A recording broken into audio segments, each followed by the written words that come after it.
Hello and welcome to my channel. Welcome to another tarot reading from me. So today's topic is going to be on who has a crush on you. As usual, if you are new to my channel, I should mention that I've chosen the crystals intuitively. So I have looked at my collection and asked Spirit to show me which crystals are best for this reading.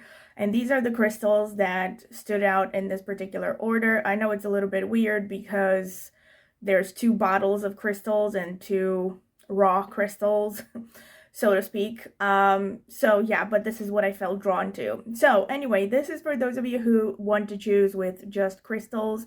Pile number 1, you have this citrine bottle of little citrine crystals. Trying to get it to focus, but all right. Pile number 2, you have this bottle of amethyst crystals. Pile number 3, you have this ruby zoisite crystal. Pile number 4, you have this black onyx crystal. All right, so these are your options. You can pause the video if you need more time to decide. Once again, my recommendation is that you meditate upon the question for a little bit with your eyes closed while breathing deeply, exhaling exhaling longer than you inhale, because that will help center you and calm you down. And just let your mind go blank a little bit and then open your eyes and choose the first pile that stands out to you intuitively without overthinking it. And if you feel drawn to more than one, of course, you are free to watch several or even all of them and just choose whichever messages resonate. Now, also before I sign off, I will remind you to please subscribe to my channel if you haven't done so already. It is the easiest way to support me and it is free, and more than 80% of the people who regularly watch my videos are not yet subscribed. So please do subscribe if you have enjoyed any of my videos so far. And of course, also consider commenting in the comment section and also clicking on the notifications bell if you want to see when I will post a new reading.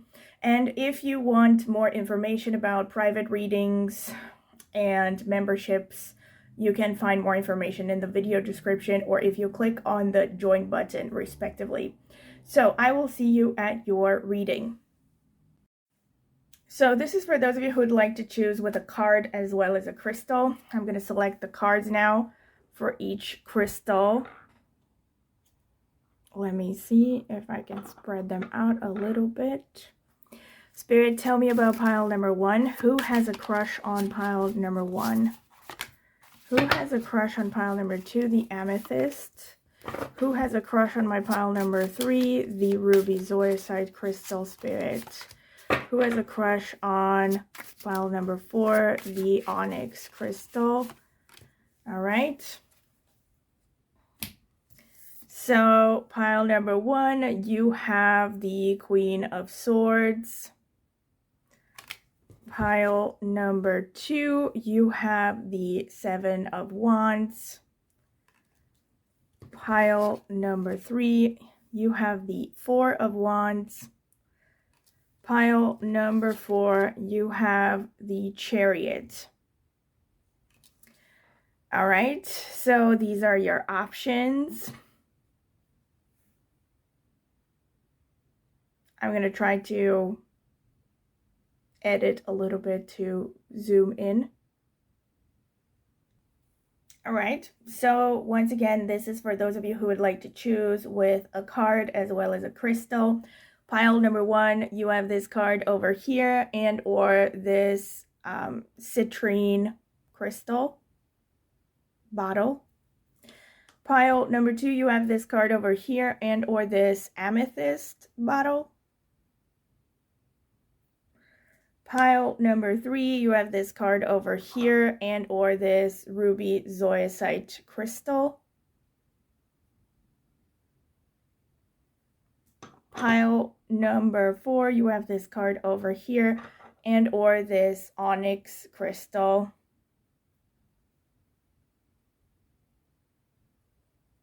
All right, so these are your options. You can pause the video if you need This is the prettier side. All right, you can pause the video if you need more time to decide. Once again, my recommendation is that you meditate upon the question, take some deep breaths, allow your mind to go blank a little bit. You can address the question to a higher power, even like God or spirit, whoever you follow, and then open your eyes and choose the first pile that stands out to you intuitively without overthinking it.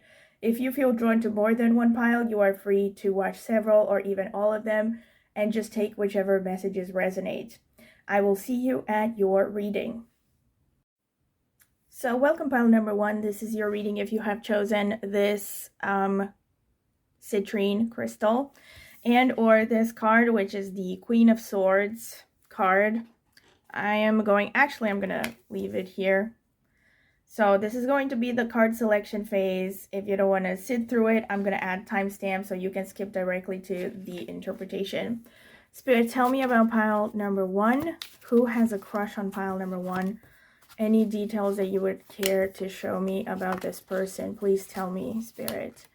Who has a crush on pile number 1? Who is this person? We have the Page of Pentacles, the 10 of Pentacles, the Lovers, the High Priestess, the 10 of Cups. Are you kidding me? And the Queen of Wands. Whoever this is, they have the hots for you badly. Okay, let me try to get more space over here. All right, Spirit, tell me about pile number 1. Who has a crush on pile number 1?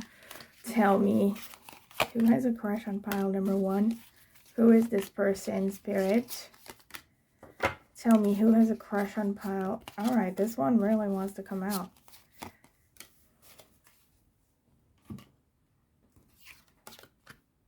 Nine of Wands. Let me try to get them, whoops, in full view. Okay. Nine of Wands, the Moon. I'm going to try to stick them under. Actually, wait a minute. I'm going to make more space. That's better. So we have the Page of Pentacles again. The Four of Wands. Are you kidding me? The Star. And the King of Wands. The Queen and the King of Wands. Wow. Pile number 1. This person is someone significant. Someone who has a pretty intense crush on you. What can I say? Let's not forget that you have the Queen of Swords as well. So let me get some oracles. Spirit, tell me about pile number 1. Who has a crush on my pile number 1? We have personal choice. Close your eyes. What animal do you imagine? What strengths are they known for? What wisdom do they share? Embrace these qualities. Who has a crush on pile number 1? Tell me, Spirit. We have balance. Makes me think of Libra energy. And one more. Spirit, who has a crush on pile number 1? Tell me, who is this person? Who is this person? Repression with number 22. Okay, that makes sense with the Queen of Swords, actually, because the Queen of Swords is a very rational, self-controlled energy. We also have the Page of Pentacles coming out twice for you. We have the Lovers, we have the 10 of Pentacles, the 10 of Cups. So whoever this is someone who has really strong feelings for you, pile number 1. I'm also not surprised that we got the Queen of Wands and the King of Wands. That's a lot of fire energy, and generally when I get the citrine crystal, I tend to get a lot of fire energy. So again, that could be a coincidence, but I don't think so. So who is this person? Let's see. First of all, because the Queen of Swords is the first card that came out, you also have this oracle with repression. This is a person that on the surface comes across as pretty self-possessed, I would say. This is a person who probably has a poker face on. They're not someone who is easy to read. And with the star card coming through with the balance, this comes across as a person who basically is someone who has a pretty strong social status. They most likely have an established career as well. This is someone who has achieved something in their life. They're probably doing well financially. This is someone who has a certain degree of visibility.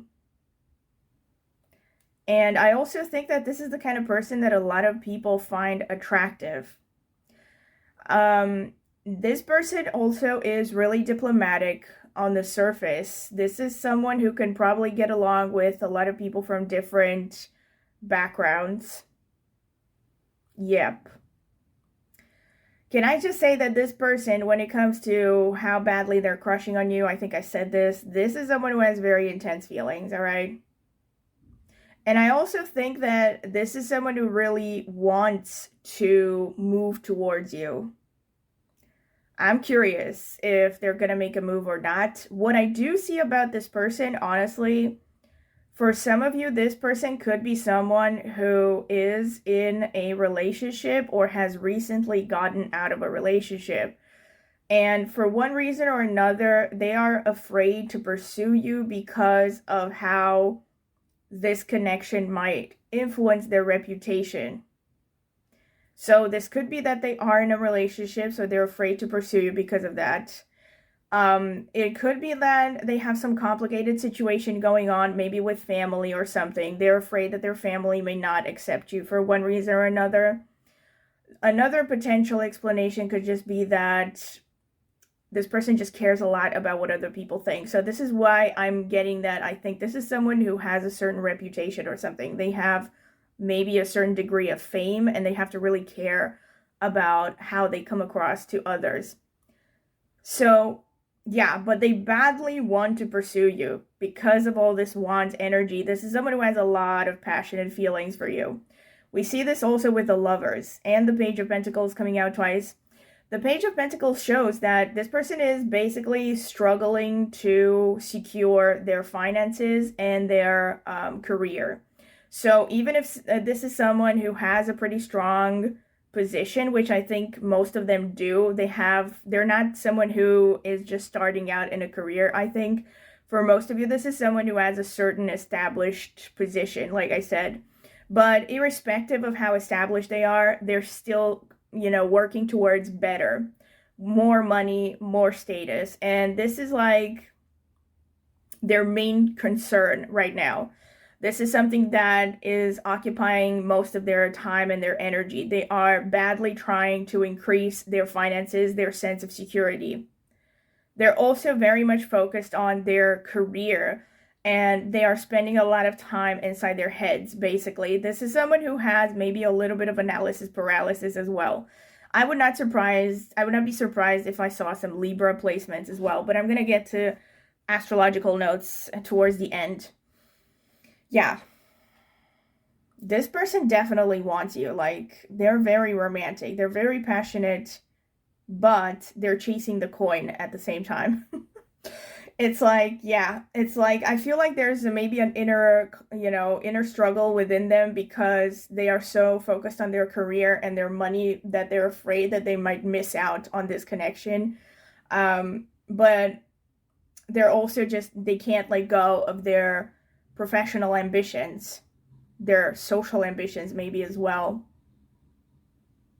I think this person could be someone who will eventually seek out a serious relationship with you. I feel there's a strong feeling from this person. First of all, there's a strong romantic element here with the Lovers, and a kind of an almost youthful enthusiasm about them when it comes to their feelings about you.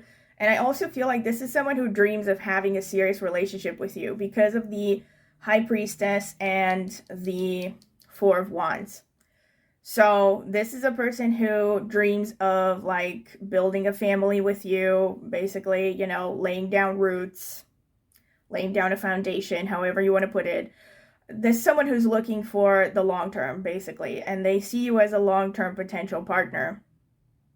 And like I said, for most of you, I think this is someone who at some point is going to make a move, but I don't know how long it's going to take, to be fair, because the Queen of Swords does speak of, you know, this person definitely having a mind over matter attitude. So even though they have very intense feelings for you, they're ultimately going to stay rational. You know, so they're probably postponing making a move until it feels right. So again, like I said, for some of you, it could be that this person is in a relationship right now, or they have recently gotten out of a relationship, or something. But there's something somehow connected to their social status, their family, their relationships that is somehow impeding this connection for the time being. So let me get the astrological notes to see what else is going on. Spirit, tell me for pile number 1, who is this person who has a crush on pile number 1? Who is this person who has a crush on pile number 1? Tell me, Spirit, who has a crush on my pile number 1?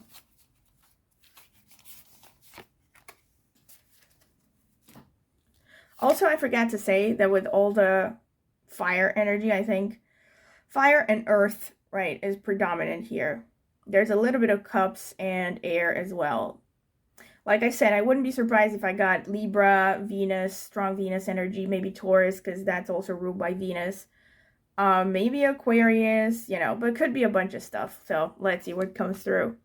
We have the south node of the moon, old karma. Interesting. All right. This person could be someone that you've known in a past life, but even if it isn't, this could be someone that just made you feel like you know them from the beginning somehow. There could be some strong connection between the both of you. Neptune with dreams and spirit, which is Pisces energy. We have Capricorn, the boss, all right? So, yeah, the Capricorn, 10 of Pentacles, very closely related energies.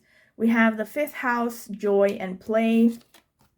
And we have the 2nd house, resources and values, all right? So I'm not surprised because 2nd house is about assets. It's about money, savings, finances, and family of origin. 5th house can be about, playfulness, dramatic expression, children, but it's also connected to any form of artistic preoccupation and also teaching, university, college, up until master's degree. Up until master's degree. We also have Capricorn, the boss. So again, this could be a person, like I said, so this is a confirmation that this is someone who has a pretty established position. Maybe they are someone who is self-employed. The 5th house can show that they are creative, artistic. This can also show that they are working in something they love to do for a living. They could be working with children because 5th house is also children. They could be someone who's involved in teaching somehow. 2nd house is family and family of origin, like I said, resources. So this person definitely is focused on increasing their sense of security, their resources, maybe their assets, maybe they're someone who invests a lot. 2nd house is also the voice, so this person could be using their voice a lot. It's the throat chakra. Also, their voice could maybe stand out. 2nd house can also show this person works with their family of origin, or they work in the same line of work as one of their parents maybe, or someone within the family of origin. South node, like I said, can show this person is not just someone that you've had a past life connection with, but also someone who's very intuitive and sensitive. This is someone who has a strong understanding. And also because you have the Neptune and the South node, which makes me think of dreams. This could be someone that you dream about like a lot, or they dream about you, or both of these things. Maybe, again, very specifically, it could be someone that you have maybe dreamt of before you even met them, or you dreamt of someone similar. But with the South node especially, I can tell you that it is very likely you had some strong emotions about this person from the time that you first saw them or you first met them. This could be like, again, someone that gave you a sense of deja vu, or you gave them a sense of deja vu. It could be, mutual. This could even be someone that you have strong South node, or Ketu as it's called in Vedic astrology, contacts with in synastry. So you can have your K2 conjunct their planets, or they can have their K2 conjunct your planets, or something like that. All right, so also with Capricorn, this is a strong confirmation of what I said about this person having a poker face. They're very stern and professionally inclined. They could come across as, to be fair, they could come across as pretty unemotional. And this person could also have like strong Capricorn, strong Saturn energy, and or strong Scorpio. All right, let me get some more indicators. Spirit, tell me about pile number 1. Who has a crush on... Whoa, whoa. I almost dropped it. All right, pile number 1. Tell me, Spirit, who has a crush on them? Oh my God, we have the number 5 again. So very strong indicator. Also number 5 can be connected to Mercury as well. So makes me think that this person is communicating a lot. They could have a youthful energy as well. We also have more Saturn energy. So strong confirmation again of the Capricorn going on. And we have Virgo. All right, so that's more Earth energy. So again, this person could have strong placements in Virgo. Virgo is also ruled by Mercury. So Mercury is a very intellectual, analytical energy, but it's also kind of social, loves to communicate. They could also be someone who has multiple lines of income, multiple streams of income. They could also be business oriented. They could be business savvy. Yeah, and Saturn again shows that this is someone who's serious and hardworking. Could even be a bit workaholic because there's so much Capricorn / Saturn energy, because Saturn rules Capricorn. So Saturn and Capricorn is kind of like double Capricorn coming through. And but then you also have the Queen of Swords, which I see as Aquarius energy, and Saturn also rules Aquarius together with Rahu. So, but there's a lot of Saturn in this reading. All right, Spirit, who has a crush on pile number 1? Tell me.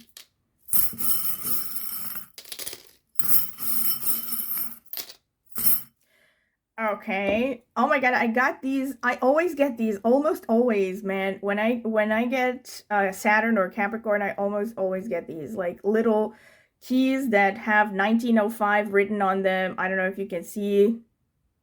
Probably not, but it says 1905. All right. Doesn't matter. 1905 though boils down to a number 6 in numerology, which is the same number on the Lover's card, which makes me think of Venus energy. So it's Venus, but also makes me think of something old and vintage. So to me, this just shows more Saturn energy, you know, like more Saturn. Someone who might be interested in history as well. Someone who's maybe traditional in some ways. We also have this, which is basically a little statue of the Virgin Mary. You probably can't see it very clearly, but that's what it is. Makes me think that maybe this person is... Oh my God, we have the Virgin Mary and we have the Virgo. So, yeah, this could be someone who is quite shy, and it could also be like someone who's quite, you know, modest in their demeanor, and also someone who is quite simple in the way that they dress, maybe, you know, and also someone who maybe is religious as well, because we do have Saturn, and I've said this in multiple videos, both astrology and in tarot, that Saturn to me is connected to anything to do with tradition, including organized religion. So this person could be in an organized religion. We have this thing which makes me think of a wedding ring, but then it also makes me think of something Celtic or a wreath or something. So this person could be someone who's very, just again, I'm getting more traditional minded. But then it could also show that their intentions towards you are long-term, basically. You're someone who inspires a desire for commitment. We have this, which is having like these things which have like Chinese things written on them. And then we also have these things, which I don't know if they're Chinese, but Chinese, Japanese or something. So this is very specific, but this could be for some of you that, you know, you come from these countries, Asian countries. Or it could be, again, about, makes me think of Japanese garden. So it could be someone who's very maybe minimalist. That's another thing that could be explained through Saturn and Virgo, definitely. Someone who doesn't like to have a lot of clutter, doesn't like to spend a lot of money. It's quite simplistic in their tastes, maybe, like, doesn't like clutter. Maybe they're very neat and particular about the way that they carry themselves, the way they dress, and maybe their diet as well. We also have a snowflake. This could be someone that you met in winter, or it could be that winter somehow is significant. But it also makes me think that this person is quite sensitive with a snowflake. We also have this, these bones, like the skull and bones, which is a sign for death. Makes me think of potential Scorpio energy as well for some of you. Could also be that this person maybe has something a bit dark about them, like something dark, brooding, serious. Saturn is also connected to death, by the way. We also have a little heart, all right? So this person is quite romantic, I feel, but the funny thing is that it's so small. It's such a small heart. So again, this makes me think of more like the Virgo energy of like someone who likes you but is pretty shy, or maybe they're even not really in touch with their feelings. We do have this made with love energy, which makes me think again of Venus, Taurus energy. Maybe this is someone who likes to work with their hands, stay close to nature and the earth. Maybe they like to do crafts, things with their hands a lot. Maybe they have a lot of hobbies. We have the butterfly, which is transformation. This person could have a transformation, have had some major transformations in their lives. This could also be like, this is really specific, but for some of you, it could be that, I don't know, like you see butterflies around the time when you meet this person, or you have seen butterflies before you met them, but that's really specific. We have this like moon and star. I don't know, it makes me think of Turkey's flag as well. Like maybe some of you are from Turkey, or said there's some connection there, or they're Muslim. For some of you, that's very, I mean, obviously it's not going to be for everyone. But yeah, that's what it makes me think of. I also feel with the Neptune here, this could be a sign that this person, we also have the moon, by the way. So again, this could be a person who sometimes is moody as well. But they have with the snowflake and the moon, I think they have a hidden sensitive side. Again, we have the turtle, which makes me think of someone who's quite self-protected. Has an outer shell that is really tough. So yeah, someone who is not opening up easily. And we have a leaf here, which just makes me think of maybe someone who is very into nature potentially, or they could be very detail oriented, which makes sense with the Virgo for me. All right, let me get some more stuff. Spirit, tell me about pile number 1. Who has a crush on pile number 1? Who has a crush on pile number 1? Tell me, Spirit. All right, I think that's enough. No. All right, so let's see. We have Jupiter. So this person could be someone who's really well educated. Aquarius, all right, so there's a confirmation of that Queen of Swords energy and the Saturn. We also have Scorpio confirmation. Yeah, this person is someone who has definitely has more intense feelings that they let on. Oh my God, Ketu again, which is the co-ruler of Scorpio in Vedic astrology. So yeah, very strong confirmations. We have Sagittarius, which is more Jupiter. So this person could also maybe come from a slightly different ethnic background than you. And faith, religion could be important to them with the Jupiter. We also have Neptune, but in Vedic astrology, Pisces is ruled by Jupiter as well. So there's a lot of Jupiter energy here as well. Yeah. So this person could be an educator, definitely. They could also be someone who's very fair, very driven by their principles and their beliefs. Could be someone who's a bit of an idealist. Definitely, most likely, someone who's well educated and seeks to continue their education. Maybe they like to read a lot. They could also be into things like philosophy, religion, you know, things that have to do with like the higher mind, so to speak. Maybe even things like meditation, yoga, so on and so forth. And they could really like to travel. Maybe they travel a lot. Maybe this is someone who travels for work. That could also be a thing. All right, let me get the other indicators and let's see. We have Shravana, which falls in Capricorn, is ruled by the moon. We have Kritika, which falls in Aries and Taurus, is ruled by the sun. We have Hasta, which is falling in Virgo, ruled by the moon. So more Virgo, strong confirmations. We have Bharani, which falls in Aries, is ruled by Venus. So there's the Venus energy going on. We have Satabhishek Nakshatra, which is falling in Aquarius, more Aquarius energy, and ruled by Rahu. And we have Uttara Bhadrapada, ruled by Saturn, falling in Pisces. So there's the Pisces energy coming through. Uttara Shadha falling in Sagittarius and Capricorn, ruled by the sun. And we have Pushya, which is falling in Cancer, so more moon energy as well, and ruled by Saturn. So I just want to say before I continue, don't forget to please subscribe to my channel and click on the notifications bell if you want to see when I upload. Also, comment in the comment section with anything you would like to comment about, any feedback you would like to give, all right? So back to the video. Also, I want to mention that I use sidereal zodiac just in case, but you know, you can use whatever you feel comfortable with. So yeah, let me break down what other messages I get here. With Kritika, this person is someone who is probably quite prideful. I'm getting a strong personality, someone who has a strong presence.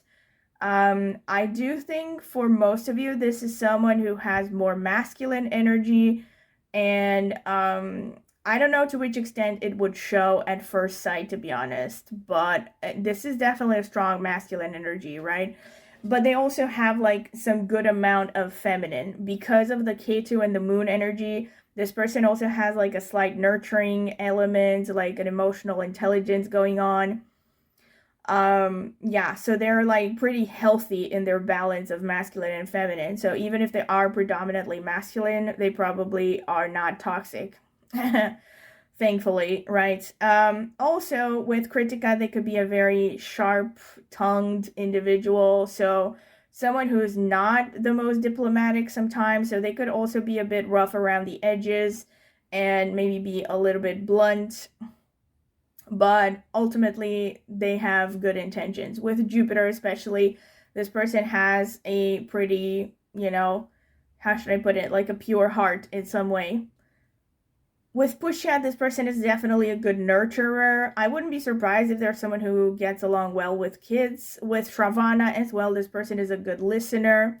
They could also have a very strong imagination. They could be particularly artistic. With Uttara Bhadrapada, they could be very drawn to the sea. They maybe like yoga, meditation. They could have a very graceful body. And yeah, their body could be like tall and lean for a lot of them. With Bharani, there's a certain heaviness. I always mention this when I get Bharani, that people with prominent Bharani energy tend to have this kind of emotional heaviness about them, a brooding energy. So they can have like eyes that are big and sometimes a little bit downward sloping. You know, they can have very expressive eyes as well. Just to give you some examples, Pedro Pascal has, I think that's his name, the one who played in The Last of Us. I keep forgetting his name, but this time it came. Yeah, he has prominent Bharani placements. Lana Del Rey has prominent Bharani placements. Antonio Banderas also has some Bharani going on. Halle Berry has ascendant in Bharani. Vivian Lee had ascendant in Bharani. Just to give you some examples. Also, I think Carl Jung had, I think, moon in Bharani, if I'm not mistaken. Edgar Cayce also had. So Edgar Cayce was a psychic. So in any case, I'm just giving you some examples of physical appearance and the general energy. Like there's a kind of heaviness about Bharani. That's also why it's, you know, connected to the elephant. So this person could have that kind of energy, you know, but there's also like this strong leadership energy about this person because of the Aries Capricorn energy coming through. Satyabhishek is also a bit of a wounded healer archetype. So this person, but oh my god, like Satyabhishek, also the Aquarius coming through multiple times, is a very strong confirmation of the Star card. So, like I said, I think this person can easily touch people from different backgrounds, can approach a wide group of people, and maybe they have a significant audience. So they could have like social media following, or they just are well known within their community somehow, or at work, right? With Satyabhishek, again, a lot of very famous people have prominent placements as Satyabhishek, and just like the other Rahu ruled nakshatras, there is a certain degree of fame connected to Satyabhishek, so they easily attract attention. Kritika as well can easily attract attention, so there are these confirmations that this person is noticeable within a group. Uttarashadha is more of the sun energy that also is present in Kritika. So again, this makes me think of leadership, maybe connected to teaching or guiding others because of Uttarashadha's energy. And this person could also have like a strong jawline, speaking of physical appearance. And Hasta is coming through as well, ruled by the moon. This person could be good with their hands, very creative. Their hands, their arms, and their shoulders could stand out physically. Maybe they use their hands a lot to express themselves while talking. They could also be playing an instrument. They could be into magic tricks, which is more specific. They could also have face shape that is heavier at the top and thinner around the jawline. So maybe their eyes are their biggest feature, or their face is like widest around the cheekbones. Again, this is more specific and definitely not for everyone, but it could happen.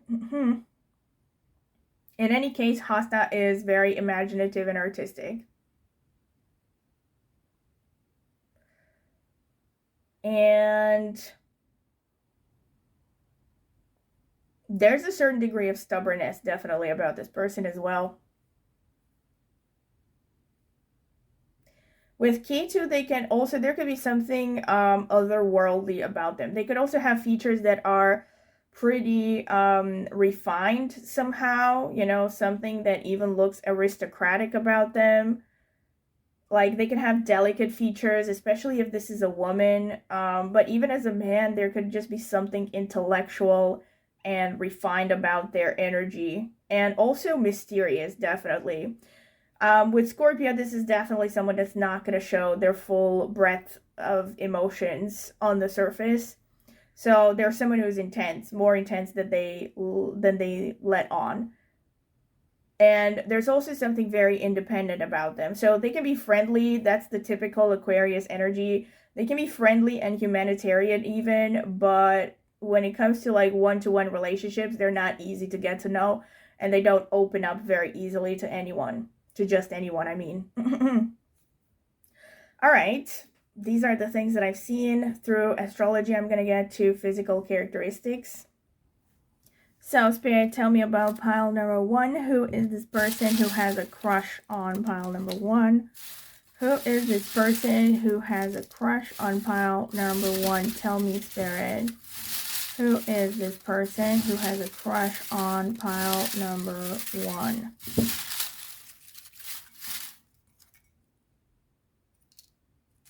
All right, I think that's enough. Lots of notes. Obviously, they're not all going to apply to everyone, but let's see. We have oval face, almond-shaped eyes. That's Ketu energy right there. We have light tan skin, hazel eyes, slim build, brown eyes, active, extroverted, beauty spot on the face, straight hair, square face. All right, so some of them could have a prominent jaw, like I said, broad shoulders. That's sun energy. Medium tan skin. We have relaxed in their aura, I guess. Intense gaze. That's Scorpio energy. Melancholic or serious expression, that goes with Saturn as well as Barony, so strong confirmations. Bohemian style or vibes. We have sporty or casual style. Aquiline nose. Medium build. Glasses, all right, so they could be wearing glasses. Slim build twice. So not surprising because Saturn tends to bring a slim build. Dark tan skin. Green eyes. We have blue or gray. All right, so eye color is all across the board. Any kind of eye color. We have medium lips, medium-sized lips. Red or auburn hair. Brown eyes came out twice. Raspy voice. And active came out twice. All right, so this is pretty much what I have for you. Of course, take it with a grain of salt, but it's safe to say, I would say if you get like even 3-4 of these characteristics connected to a person you have on your mind, it's a strong indicator that it could be them if the rest of the reading resonated. And of course, feel free to comment in the comment section with respect to how the reading resonated, because I'm very curious. And yeah, if you have enjoyed it, don't forget to like, subscribe to my channel. Again, click on the notifications bell if you want to see when I will, post a new video. Also, if you're interested to find out more about private readings, you can check out the video description. I've left my contact information there, and I've also left a link to reviews I have gotten for private readings in case you want to check them out. And if you're interested in supporting my channel further, you can click on the join button under any of my videos. You can contribute with a small monthly fee in exchange for some perks, which are detailed when you click on the join button. And last but not least, if you're interested in astrology, I have an astrology channel, which I will be linking in the video description as well. Go ahead and check it out. I mainly focus on Vedic, but also with some tropical insights, since I have more than 20 years of experience overall in astrology and different systems. So if you're curious about astrology, go ahead and check it out and maybe subscribe. I would greatly appreciate it. Thank you very much for listening, and I hope to see you at my next tarot reading. Bye! Welcome, pile number 2. This is your reading if you have chosen this card, the 7 of Wands, and or this amethyst crystal. Yeah, this is going to be the card selection phase, so I'm going to add timestamps if you want to skip directly to the reading. Let's see.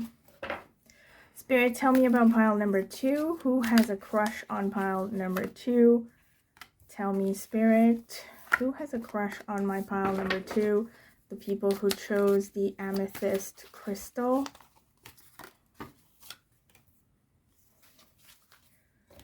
Okay. We have the 10 of Swords. Oh, I don't do reversals. We have the 3 of Pentacles, the Knight of Pentacles. We have the Empress, the 9 of Swords, the 2 of Cups. Intense. Spirit, tell me about pile number 2. Who has a crush on pile number 2? Tell me, Spirit, who has a crush on my pile number 2?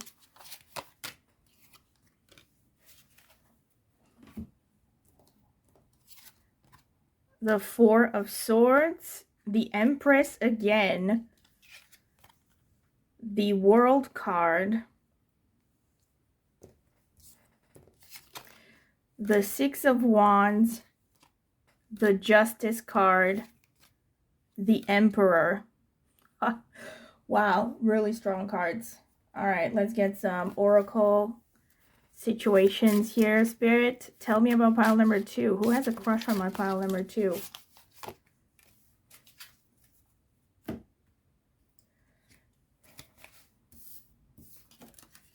Yeah, we have release. All right. Spirit, who has a crush on my pile number 2? Tell me, Spirit. Wow, karmic relationship. Okay.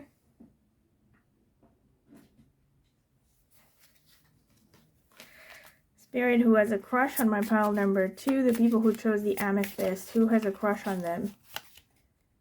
Wow, this one was on top, and I looked at it like longingly, and it came out. Okay, Heron Patience. All right, so let me start by introducing them again. So the Oracle cards, you have number 24 with karmic relationship. 24 boils down to the number 6, which is the number of Venus. Not surprising because it's a relationship theme. I don't know how to move this in such a way that you can see it. All right, that's good enough, I think. And you also have this card which says, Heron Patience, create a place in nature's stillness and be renewed. Take time alone to find balance. Step confidently towards your purpose. Patience will bring you rewards. And we have this card with release. And what I find interesting about it is that she is wearing deer antlers, which I really associate with the Emperor energy, actually. So yeah, you have the Emperor coming out. You also have the Empress coming out twice, here and here. So pile number 2, this person is someone who is really established. I'm also getting that for most of you, this is someone who's quite mature, to be fair. I wouldn't be able to say exactly how mature, but I wouldn't be surprised if for most of you, this is someone at least a little bit older than you are. And patience, yeah. I'm also getting some pretty strong Saturn energy from this spread as well. So if you feel drawn to pile number 1, by the way, you might want to check it out, but only if you feel drawn to it, because otherwise you're going to get everything you need to hear from this reading. So this person, honestly, is someone who has recently and or currently been going through kind of a dark night of the soul, to be honest. Whether that is obvious on the surface or not, that's a different issue, but I'm telling you what their situation is. So what I'm seeing is that this is someone who has been through a lot. Recently, in recent history, they have hit rock bottom. I'm seeing a lot of worries, a lot of anxiety. This is someone who has been focusing on regeneration in recent history. Like, maybe they have also had some health problems, but it could be like a bunch of things, all right? Some tower moments. It could have been health problems. It could have been some significant ending, maybe of a relationship, a career, a job, so on and so forth. But it's like this person has gone through a lot in recent history, so this is what their energy is. And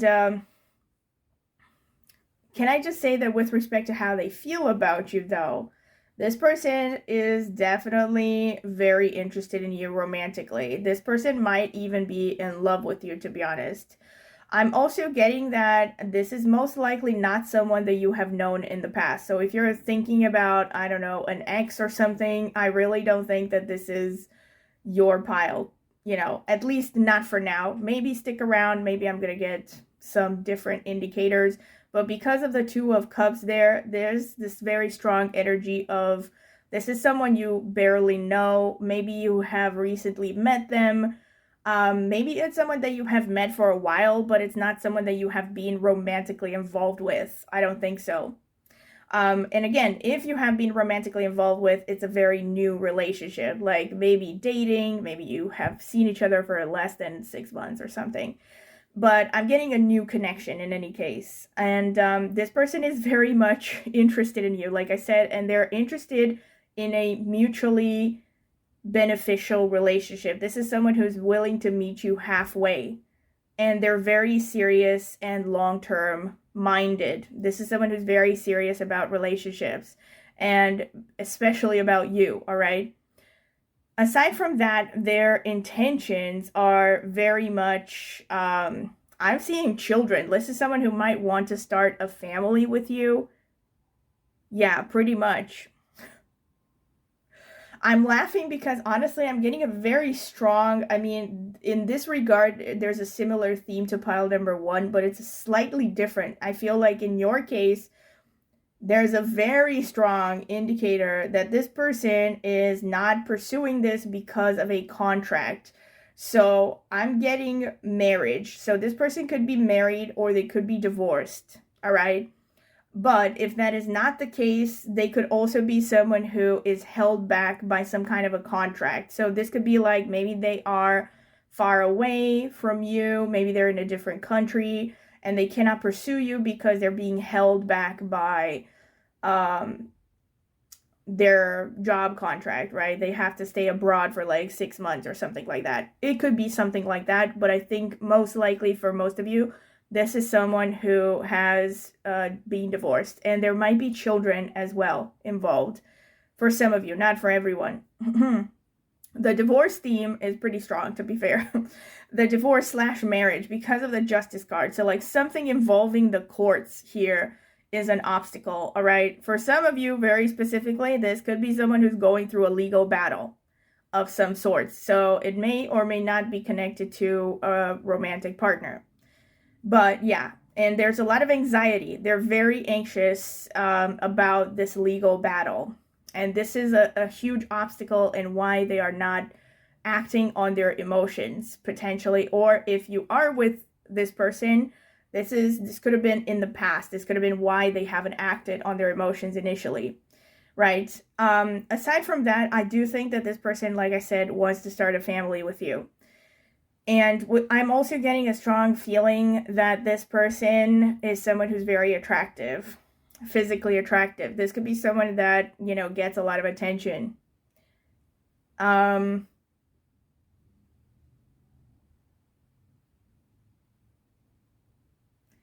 could be very drawn to nature as well. And I feel like, yeah, somehow this person is very focused on creation. Maybe they're someone who's very creative, and that's a thing as well. But I think that this is someone who wants to create something with you. And I'm guessing for most of you, this implies children, but it may not be just children. Maybe they want to work together with you. They see you as someone that is a good long-term investment in any case. And they're taking their time. They're taking their sweet time here. This person is someone who is, yeah, definitely the patience card makes a lot of sense. I wouldn't be surprised if this is someone who has strong Saturn energy. Like they could have placements in Aquarius, Capricorn. Maybe Saturn is heavily aspecting the rest of the planets, you know, the moon, the sun. Yeah, could be something like that, right? Maybe a lot of 10th house energy. So in any case, this is someone who's very patient, someone who wants to do things thoroughly, someone who does not like surprises. I don't know why I'm getting that song No Surprises by Radiohead in my mind. Anyway, that's just my mind, ignore it. But yeah, this is someone who is taking their time. And look at this with the World card here. I definitely feel like this person has been affected by some significant ending in their life. None of this should be surprising, honestly, because we do have the Seven of Wands here. The Seven of Wands is as a first card, right? Yeah, and the karmic relationship here, yeah, this could be about you, or it could be about, if they have an ex, it could be like they have some karma to handle with an ex before they can pursue this. Or it could be both situations, you know. This could even be someone that you were meant to meet, and it could be like, when you met this person for the first time, you had some kind of a strong feeling, like strong emotion about them. Not necessarily love at first sight, but there could have been some deja vu feeling about them. And also the release makes me think of, yeah, again, this person has to let go of something. And they haven't fully let go of the past. They're very determined, yeah, to create, like I said. I feel like they're determined to overcome whatever situation has held them back. And I definitely feel like they have some plans about you, like to get you pregnant. if this is a man, sorry, but yeah, there's like, with the Empress coming out twice, there's some kind of strong message about children here. But yeah, anyway, this is what I see with the cards. Let me get some astrological stuff. Spirit, tell me about pile number 2. Who has a crush on my pile number 2? Also with the Seven of Wands, this person is defensive. They have a guard. They have their guard up. All right, we have 7th house, love and partnership. Here we have the Justice energy, okay? Okay, we have Pisces, the dreamer.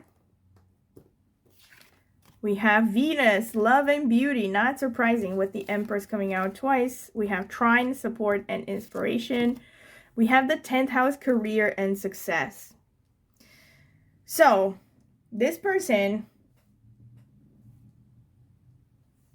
there's a very strong confirmation that this person is very attractive. I would say above average attractive, and most likely they are the kind of person that a lot of people find attractive, all right?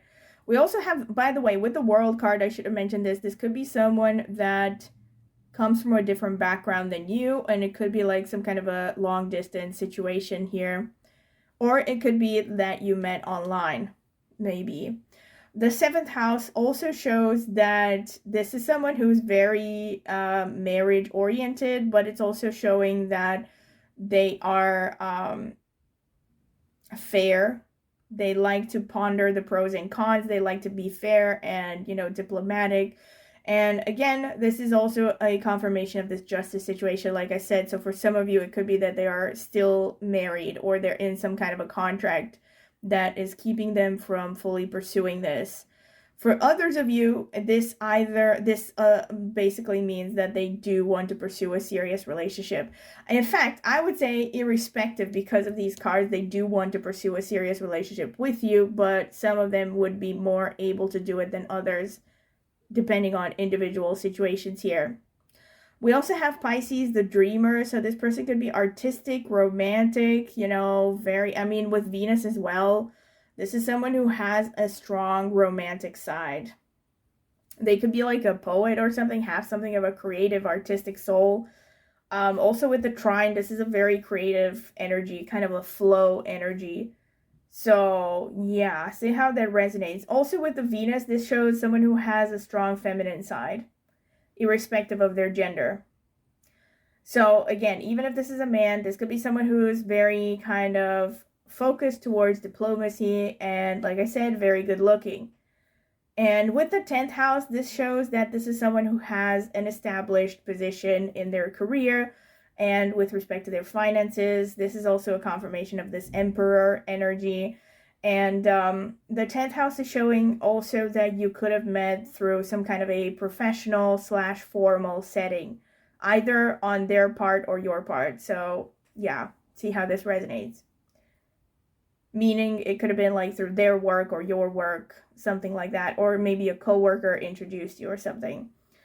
All right, this is what I'm seeing. Also, the 7th house would reinforce that. You could have met through some kind of formal setting.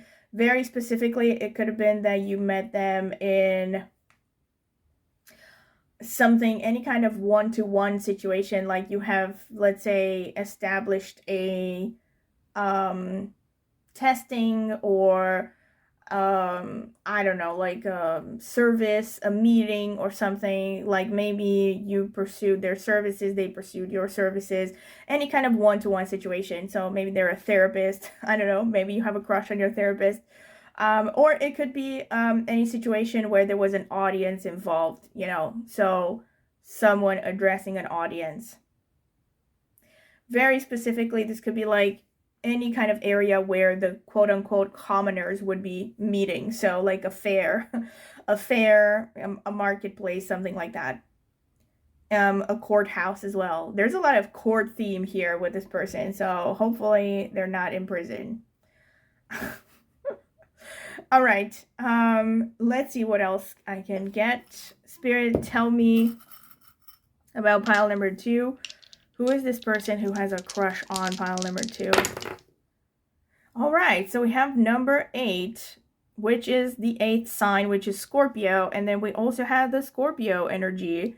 And we have Saturn. Again, not a surprise. And the reason I say again is because it came out from pile number 1 as well. So again, if you felt drawn to pile number 1, check it out. But only if you felt drawn to it. So in any case, there is a strong Saturn energy. This is a confirmation of the Empress, the Emperor.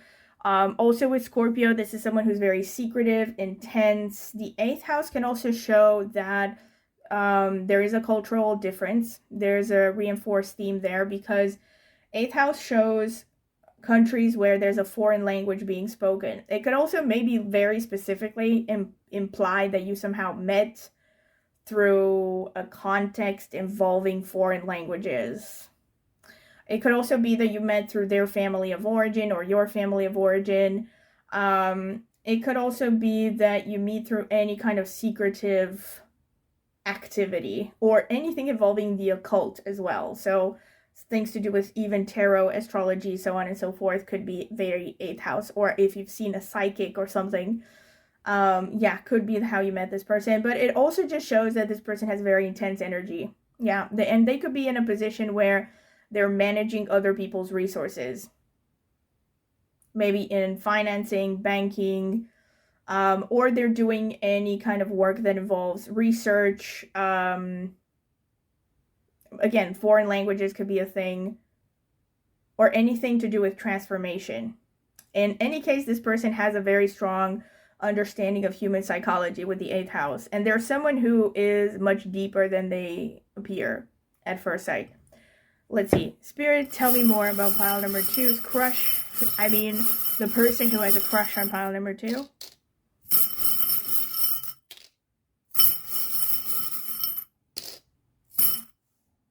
Alright.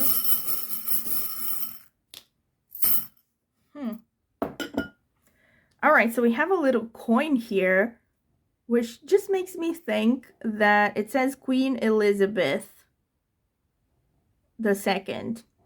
Alright, so they could be from the UK. That's very specific. But in any case, the coin in itself tells me that this person is quite well off. And or they're very focused on finances and financial security. So maybe they're really working hard on building up their professional life. Even though they may have already established themselves to a certain degree, they're still working on more. And yeah, it also makes me think with the horseshoe, yeah, but I'm definitely getting this feeling of abundance here, that this person is quite well off, to be fair, with the horseshoe as well.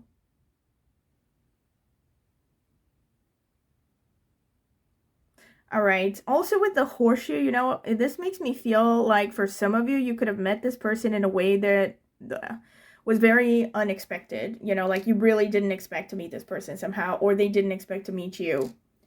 You know, like neither of you may have been looking for love or anything like that, or I don't know, you just met through some kind of very serendipitous way. We have a stingray here, which makes me think that maybe this person is interested in, I don't know, the water, the sea. Maybe they live by the sea, or you do. And it also makes me think with the stingray, to be fair, this is also a bit of Scorpio energy because it is a stingray, which kind of, mirrors a scorpion. So I would also see it as a confirmation. But yeah, I also feel like this person could be someone who is very mysterious and strikes when someone least expects them to. We also have the koala bear, which makes me think of Australia. That's really the only thing it makes me think about right now. So maybe there's a connection there to Australia. We also have, again, the anchor. So, okay, a lot of sea imagery. We also have the mermaid here. Wow. We have a mermaid and an anchor. So this person could be really living by the sea, or they're very interested in water, swimming. Maybe they're just someone who has a very strong water energy in their horoscope. Maybe a strong moon. At least if they don't have a lot of planets in the water signs, which are Cancer, Scorpio, and Pisces. We also have Pisces here. So that could definitely be going on. With the anchor, though, it makes me think that this person is someone who's very, very solid and dependable. You know, you feel this energy from them that they are very, very robust, difficult to move. You know, there's something, a lot of inertia about them as well, maybe. And with the mermaid, this makes me think that, yeah, this is the siren energy. Like, it really makes me think of the siren archetype from the 48 Laws of Power, maybe. Or was it the 48 Laws of Power or the Power of Seduction? Anyway, I think it's the Power of Seduction by Robert Greene. Anyway, where he discusses the types of archetypes that make women powerful or something, or how they use their power of seduction. And basically Marilyn Monroe was said to be a siren according to him. But it makes me think of like this person, irrespective of their gender, they could be someone who is a lot of people's fantasies, you know. And also we have Pisces, hello, so it's not a coincidence that we had the siren as well. And very specifically, they could have placements in Purva Ashadha, or you could have placements in Purva Ashadha.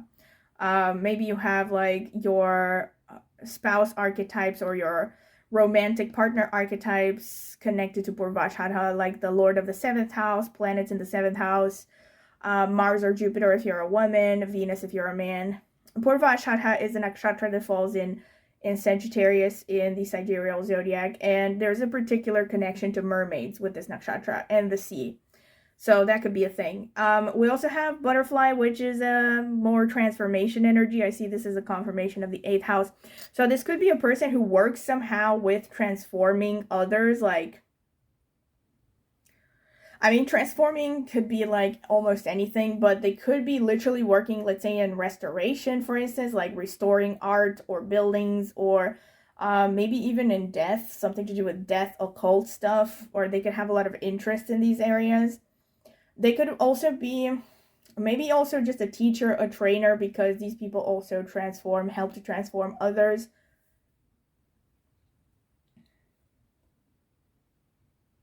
Or maybe they just could really like butterflies, or you have seen butterflies when you met them or right before you met them or something like that. We also have this like, which makes me think of a ring. So makes me think of the 7th house, and just that this person is very serious about relationships, very focused towards a serious relationship, as opposed to like, you know, flings or something. We also have this key which says love on it. So with the Scorpio, it makes a lot of sense. Whenever I get the key, I think I've mentioned this, not the key or the lock, actually, in other videos, I get the song Love Lockdown by Kanye West in my head. So again, it makes me think that for some reason this person is keeping their emotions about you hidden. But then it also makes me think of how you maybe have made this person feel like you have opened up their heart after a long time. Like maybe they were pretty shut down. I would definitely say that they were quite shut down before they met you, because you have the 7 of Wands as the first card. So someone who's pretty, you know, defensive and closed off emotionally. All right, so this is what I get. Let me get more nakshatras and other astrological notes. Spirit, tell me about pile number 2. Who has a crush on my pile number 2? Spirit, tell me who has a crush on my pile number 2.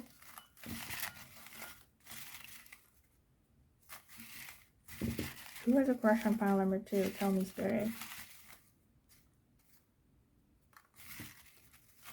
Alright, I think that's enough. That's more than enough. So let's see. We have Aries.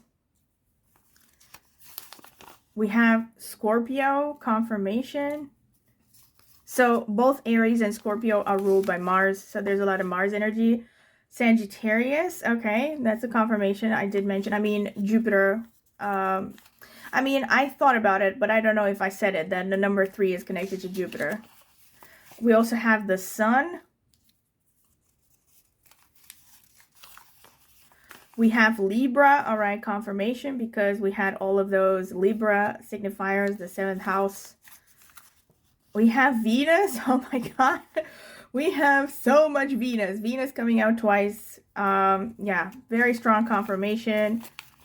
We have Leo, which is ruled by the Sun, so more of Sun energy. We have Taurus, which is also ruled by Libra. Sorry, by Venus, not by Libra. Libra and Taurus are ruled by Venus. And we have Aquarius, all right, which is Saturn energy, and Rahu. And let's see, we have Mula Nakshatra, which falls in Sagittarius and is ruled by Ketu. We have Ashwini, which is also ruled by Ketu, so a lot of Ketu going on, falling in Aries. We have Mrigashira, which falls in Taurus and Gemini, ruled by Mars. And we have Shravana, falls in Capricorn, ruled by the Moon. We have Hasta, ruled by the moon, falls in Virgo. And we have Satabhishak Nakshatra, which is Aquarius, is ruled by Rahu. Okay, so let me break down what I see here. The Venus is coming out so strongly. This person, I would say, definitely has a strong Venus. Also, can I just say that with Venus and Mars coming out pretty strongly, I mean, we have Scorpio and Aries. Scorpio came out twice. 8th house came out. So there's also some significant Mars energy coming through. We also have Mrigashira, which is ruled by Mars. So I think that maybe this person, for some of you, has some kind of a strong interconnection between their Venus and their Mars. Maybe they have an aspect between Venus and Mars in their horoscope, or they have Venus in a sign of Mars, which is Aries or Scorpio, or they have Mars in a sign of Venus, which is Libra or Taurus. That could be a thing. All right, that doesn't have to apply for everyone, of course, but it's something that I'm getting pretty specifically because there's a strong Venus and Mars energy with this person. I would say slightly more Venus, maybe, for most of you. There is like a strong balance of both masculine and feminine energies, but this person definitely has a strong feminine, like I said from the beginning, with all the Venus energy coming through, the Empress. So there's a kind of a nurturing, stabilizing energy about this person. Also with the Taurus, Scorpio, Aquarius, all of these are fixed signs. There is a confirmation of what I said about a great deal of inertia with this person, maybe a lot of stubbornness as well. Also Leo as well. So we have like all of the fixed signs are showing up here. Yeah, a lot of stubbornness. This is a person who has a strong willpower, and yeah, there's the Emperor basically coming through. Someone who is not gonna budge easily for others, or any kind of external forces. Not the most flexible individual sometimes, but on the plus side, they are a force to be reckoned with, and they're have a very strong willpower. Like I said, they can move mountains. We also have the Aries and the Sun, so this is giving some leadership ability as well. This could be a person who likes to lead. Maybe they are somehow in the spotlight a little bit. With the Sun, they might be attracting attention. The Sun and Leo, they maybe like the attention. They like to be, in the center of a stage or something. This person also has a strong heart chakra, though, with the Sun energy. Also, let me not forget the fact that the Sun is a very kind of paternal energy. So this is someone who could come across as very protective. If this is a man, could have elements of traditional masculinity. Yeah, someone who likes to be a protector and provider. Maybe they like to have people depending on them.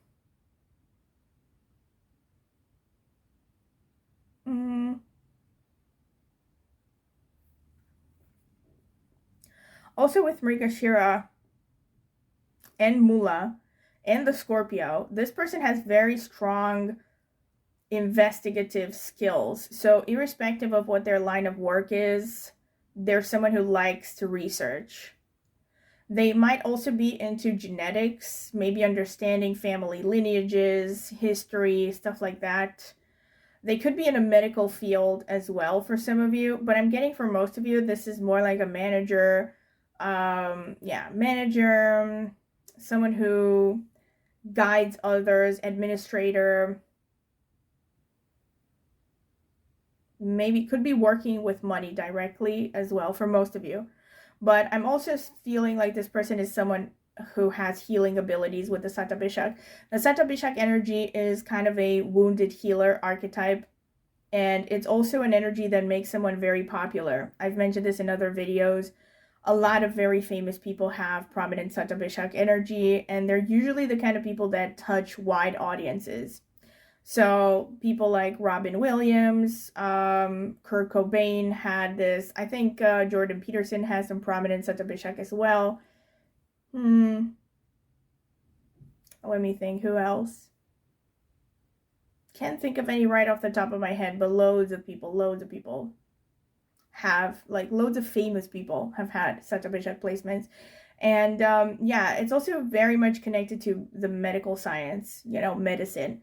So a lot of people who have prominent Satyabishak could be in some kind of healing professions. So yeah, I'm definitely getting psychotherapy for many of you because there's so much focus on like the 7th house, the 8th house.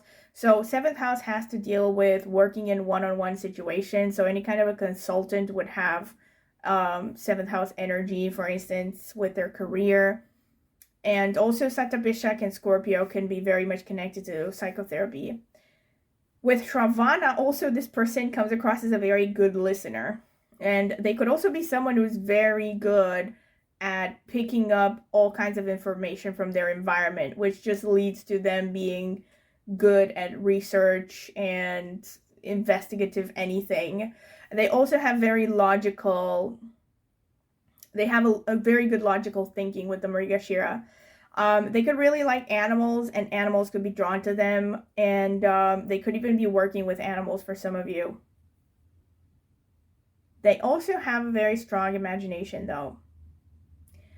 Leadership ability, imagination, and they could be, they could be in a position where they're sharing knowledge to others, like a leader, maybe even a teacher for some of you. But I see this person as someone who could be good at leading and, let's say, motivating a crowd. They could be playing an instrument, or they could be into magic tricks, or they could be using their hands and their arms a lot. Maybe even when they're speaking, they use their hands to communicate a lot.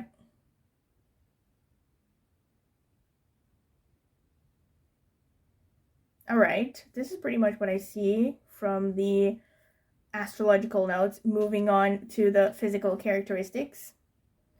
Before I get into this, I will remind you to please subscribe to my channel if you haven't done so already. It will only take a second and it is free.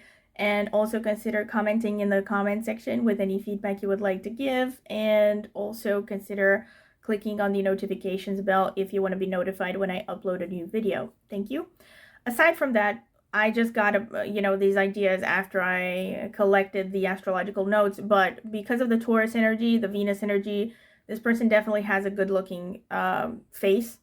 Their physical features, their facial features could also be like just traditionally beautiful, And if this is a man, they could have sometimes even slightly feminized features, or a blend of masculine and feminine. Their skin could be very nice. Their hair could be very nice. Their eyes could be very nice. Their lips. They're also with the Taurus, their voice could be very pleasant. Maybe they're good singers. Otherwise, just their speaking voice is very pleasant. And with the Scorpio energy that came through, their eyes could be pretty intense, and they could have prominent eyebrows and or a prominent nose.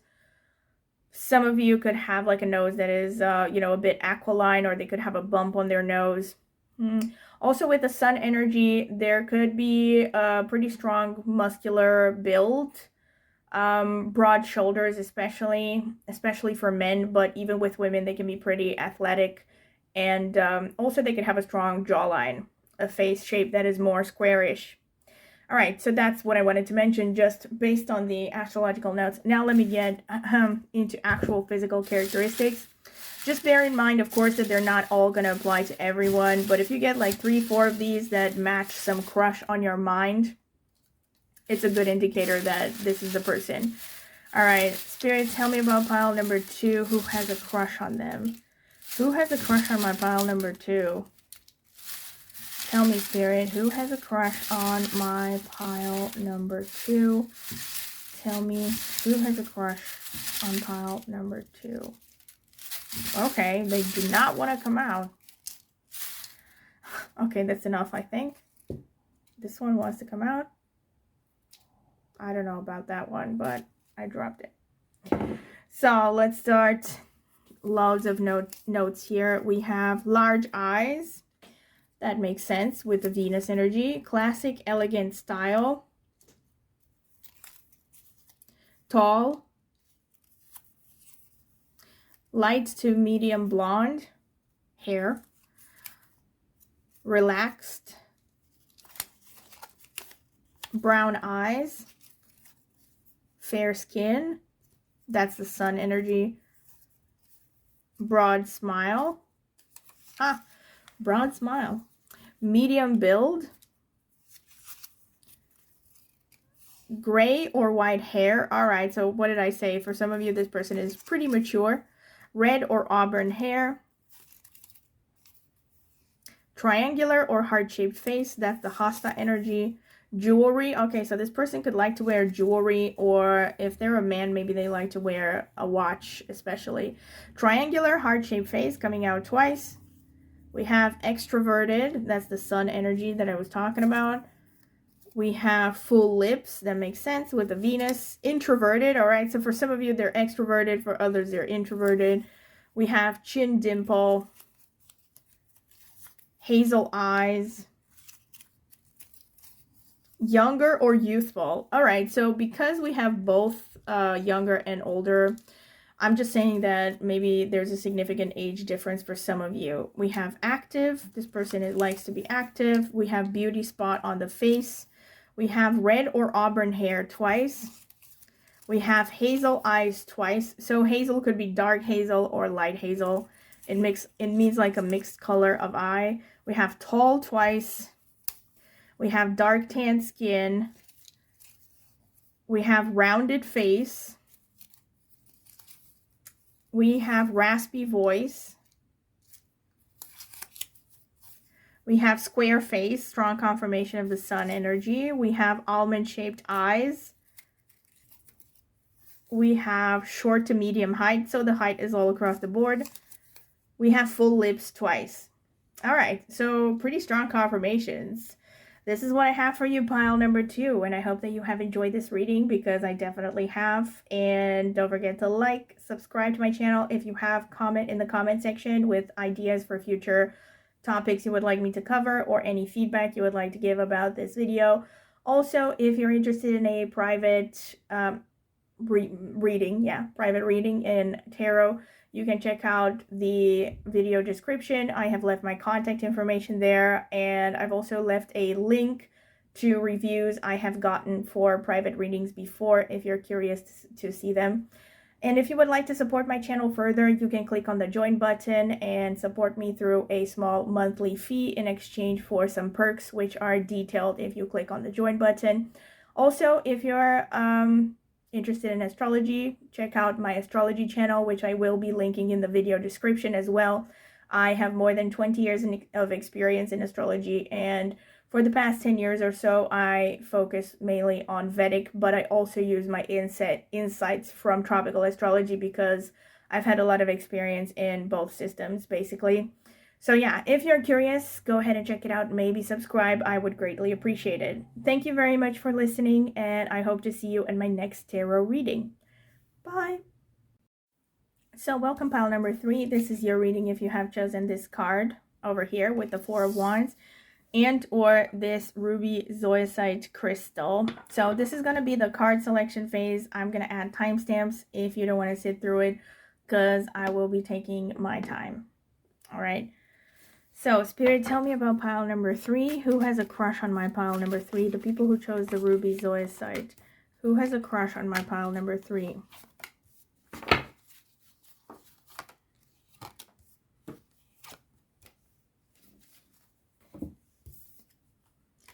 Page of Wands, 5 of Swords, the Star, the High Priestess, the 5 of Pentacles, the Wheel of Fortune.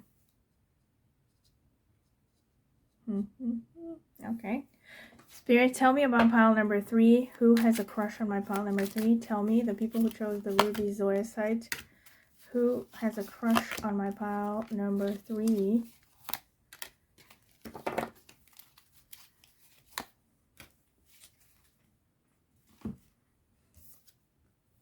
Six of Cups, 5 of Wands, so many 5s. The Hermit, 7 of Swords, King of Pentacles, 2 of Pentacles,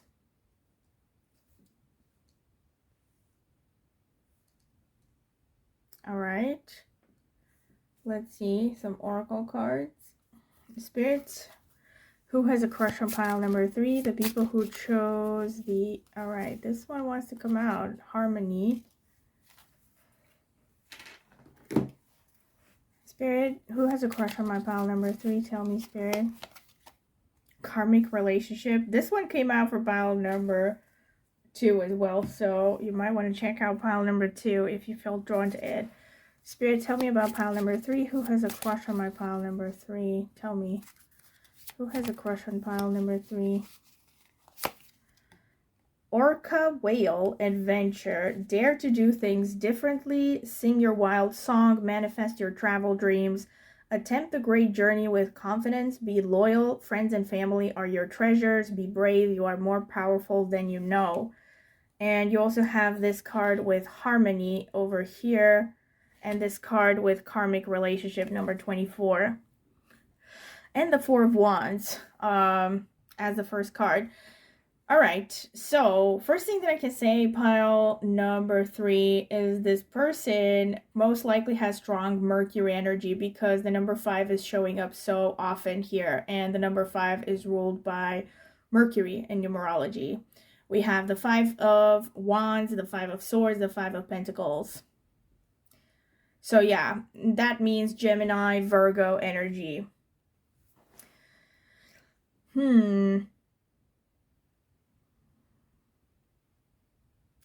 One thing that I can say is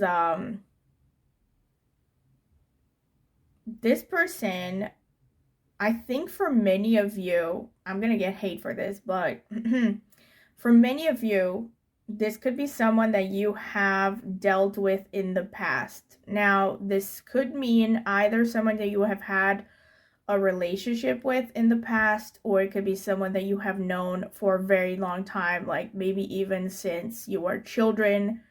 But if that does not sound at all like your scenario, it could just be that this is someone you have had a past life connection with. I'm going to see more indicators about that as I go along, especially with the astrological notes. So yeah, but I do feel like for most of you, unlike the previous piles,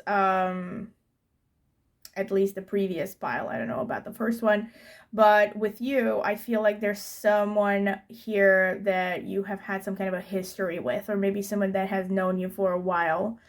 Like I said, if that does not sound at all like an option, it could just be that this person has known you from a past life.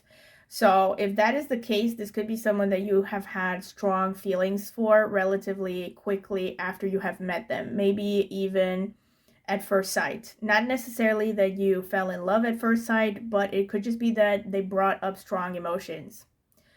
So in any case, this is a person who has a very youthful energy. I wouldn't be surprised if for some of you, this person is actually younger than you are. There is a lot of youthfulness here. There's a lot of passion. This person almost has like a childlike enthusiasm. Their energy is quite playful. And they are also very open romantically. This is a person who, you know, they're not jaded. I'm not getting jaded here. This is a person who still retains a great deal of like innocence and open heart. Yeah, oh my god, I just realized this actually is really matching this orca whale card. Adventure. Yeah, I wouldn't be surprised if this person actually is very adventurous as well. Also with the number 5 coming through, this could be someone who likes to travel and likes to move around a lot. They could also be someone who has multiple streams of income or is into business. And I'm also getting, though, this person is someone who's prone to conflicts. They could be quite argumentative. They don't shy away from arguments, definitely not. They could be someone who comes from a different background than you. I'm not necessarily getting a different country, but something different. You know, could be different ethnicity, different religion, or they could just be coming from a very different environment. You know, they were raised in a different way, different principles. This person likes debates. You know, they like to communicate, they like to talk.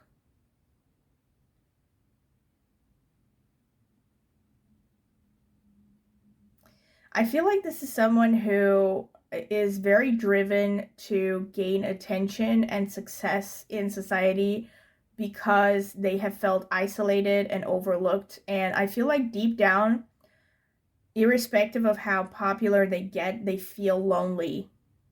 So I feel like actually for many of you, this could be someone who has a great deal of visibility, but deep down inside, they don't feel like there are a lot of people who understand them or that they have deep connections with a lot of people. They could be feeling pretty lonely underneath a veneer of popularity for some of you.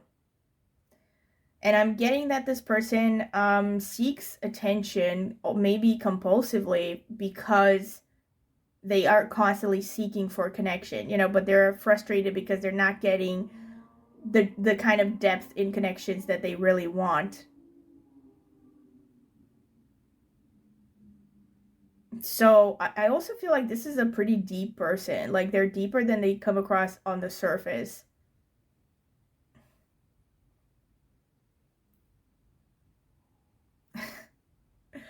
This could be someone who wants to approach you in a way that is strategic somehow. Like they want to figure you out.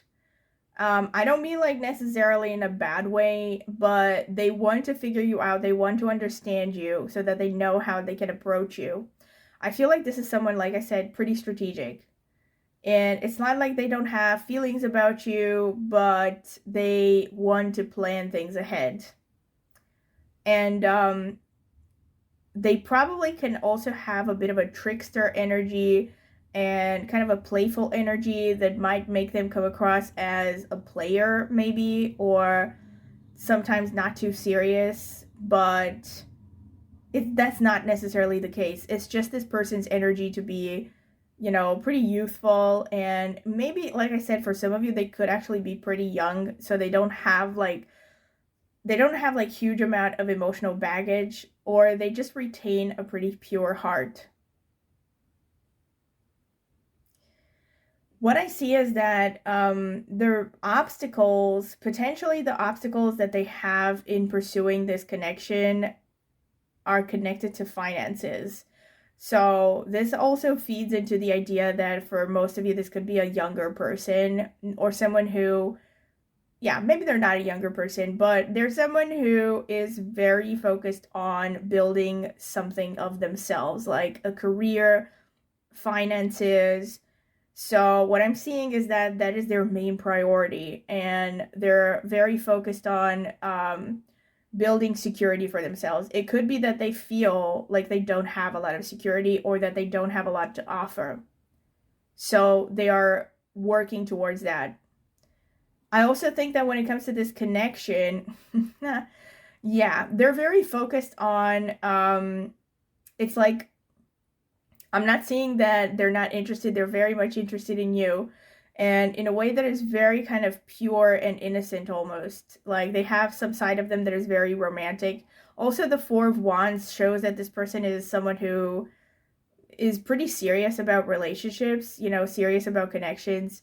But I feel like this person just feels like their life right now is too unstable, maybe.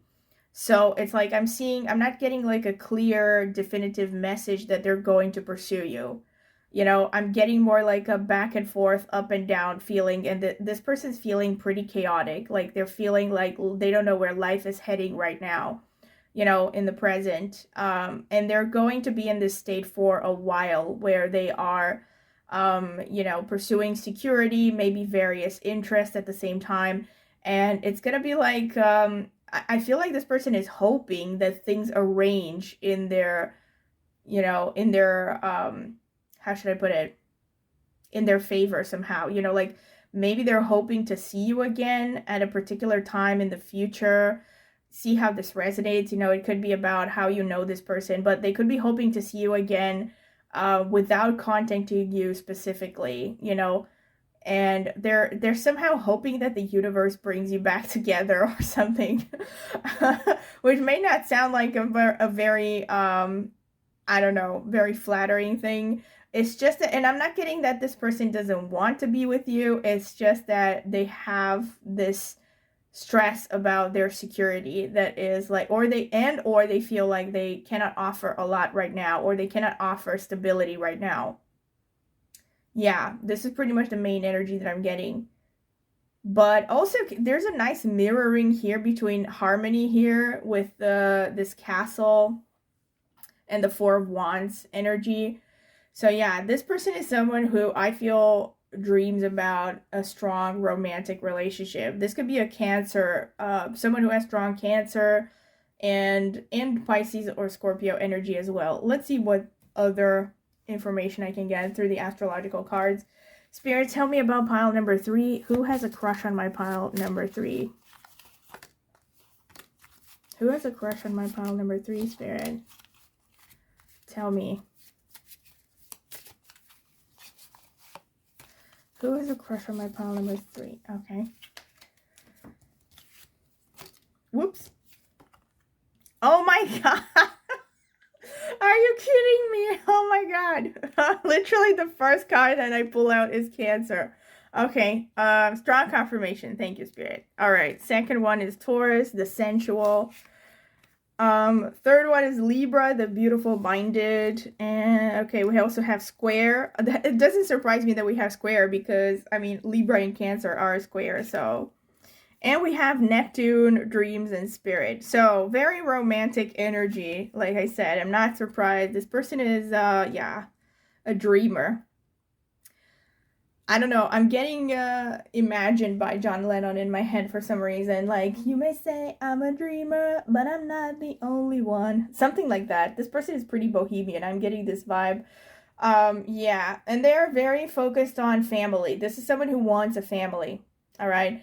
Also, can I just say, with the Taurus and the Cancer, this person is solid, all right? They may not be, like, flashy all over the place, but they have a simple, pure soul, you know? Like, they're someone who is not gonna play games. I'm getting, at least up until this point, I'm gonna see what else is gonna come through, but I'm getting this very kind of pure soul energy, like someone who's definitely not gonna play games with you, and, like, kind of what you see is what you get, and they're very...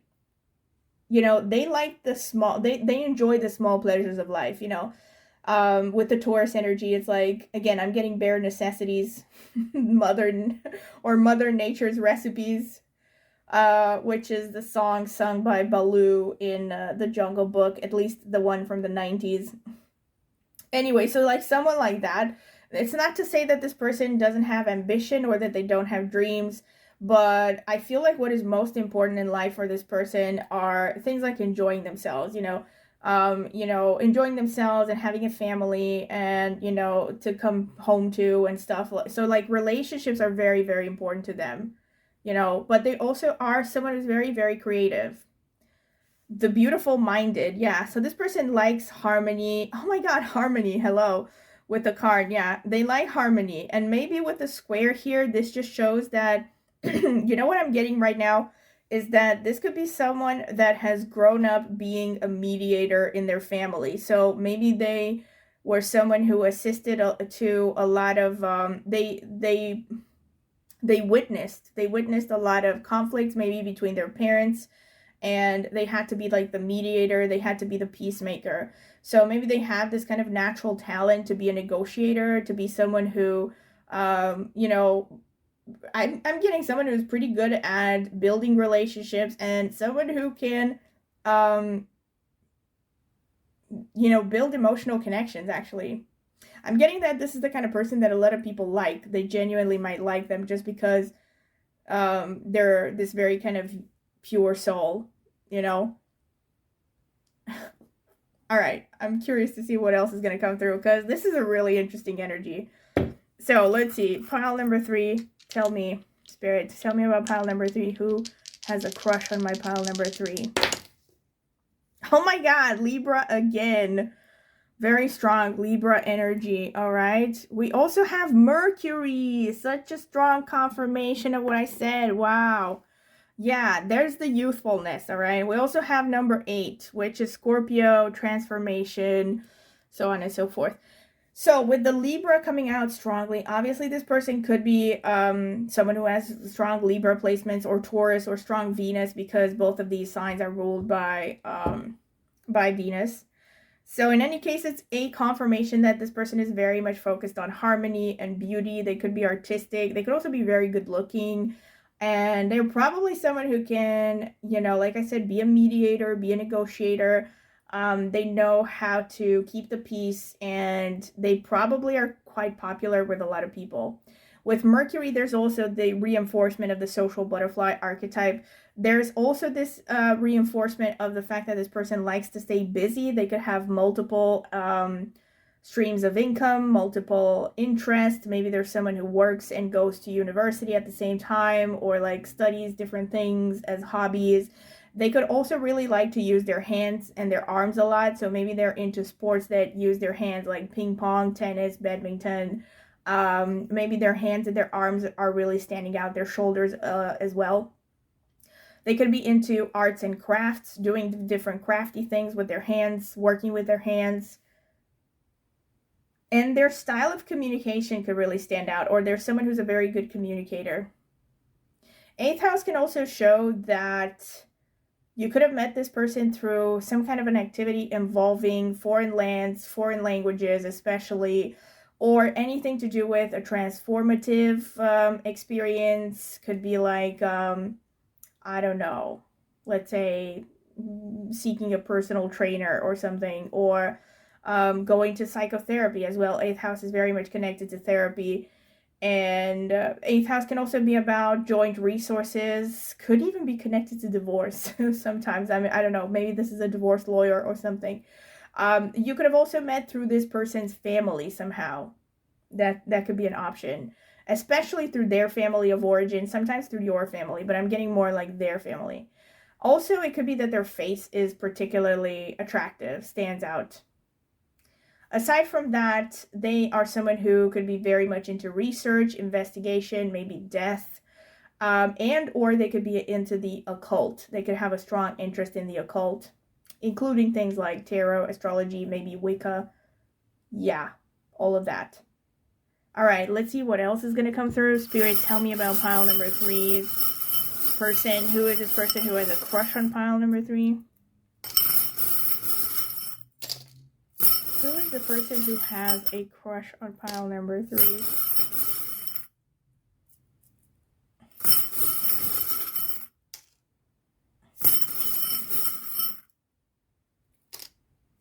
All right. Oh, something got stuck here. The cross got stuck in between my fingers. Oh my god. This is the Cancer sign again. So very strong confirmation. So this person could have strong Cancer placements, or maybe they have a strong moon energy. And it says something in Spanish, te veré cuando baje la marea. Cuando baje la marea, or something.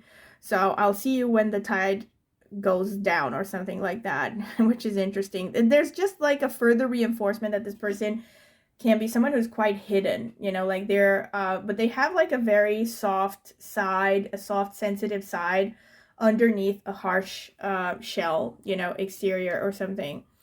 There's this thing which makes me think of something oriental for some reason. So I don't know, something oriental, Middle Eastern maybe. So that could be something about your culture or their culture. I'm getting Morocco, especially for some reason. I don't know why. Maybe Morocco is somehow important.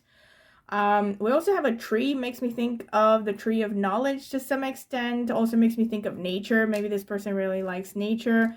We also have the hummingbird, which is fantastic because I always think of hummingbirds when I see the Mercury energy, because it's kind of that. I mean, the hummingbird energy is basically like Mercury on steroids, It's and also we have another bird, more Mercury energy, because Mercury is this kind of fast moving. It's very much an air energy, it's a messenger energy. So it's this very moving, kind of fast moving, agitated energy. So this person could also be have sometimes a tendency towards anxiousness. We also have a coin here, which makes me think of, again, this person could be chasing money, but the coin might also suggest that they're doing pretty well for themselves financially. So you know, it depends. See how it resonates. For some of you, this person could be really struggling. For others, it's like, here's the thing, irrespective of what their finances are, this person is chasing more stability, more security, you know. But the coin is showing that this person is quite financially savvy. And we have a rose here, which to me is a confirmation of how romantic this person are. I definitely think they are very romantic. Also with the Cancer, the Page of Wands. Youthful Peter Pan sort of energy here. We also have a horseshoe, which makes me think of luck. I feel like maybe this is the kind of person who always lands on their feet. This could be a person who has gone through a lot of ups and downs in life, and things have somehow always worked out for them. And yeah, this is actually literally, I took the cross without even thinking about this, but it was literally the next thing that I was going to say, is that I think this person is guided by a strong sense of faith in life. We also have this with Neptune, which is Pisces energy, which in Vedic astrology is ruled by Jupiter, which is the planet of faith. So again, this person could be very much guided by faith. I mean, they could be Christian, obviously, but obviously it's not going to be for everyone. In any case, not only are they guided by faith, but for some of you, this person could be part of an organized religion. Could be. We also have a heart, which is more romance to me. And the fact that it's a small heart makes me think of shyness as well. This person could be shy. And we also have a sword here, which can also show a good degree of bravery and maybe having a sharp tongue. Potentially. I'm going to see what else is going to come through with the further astrological markers. All right, let's see. Spirit, tell me about pile number 3. Who is this person who has a crush on my pile number 3? Who is this person who has a crush on pile number 3? Spirit.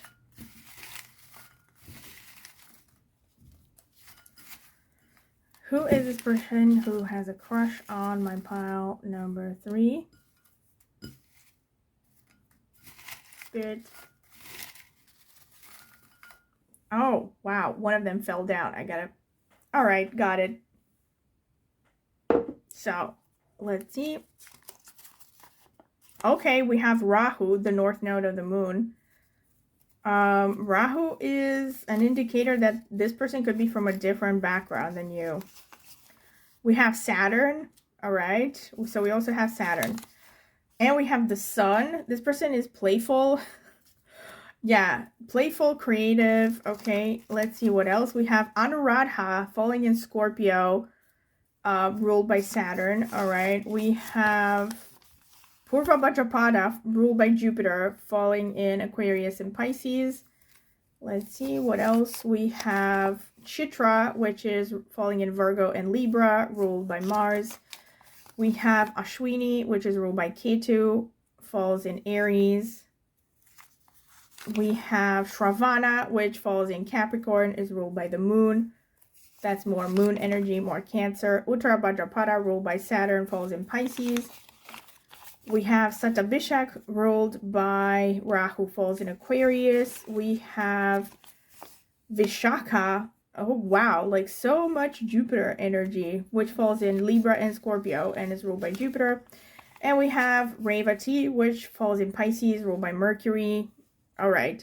So strong confirmations. And by the way, if you think that I've taken out too many notes, there are 27 nakshatras. So no, I don't think that I've taken too many of them, especially since this is going to be for a lot of people. All right.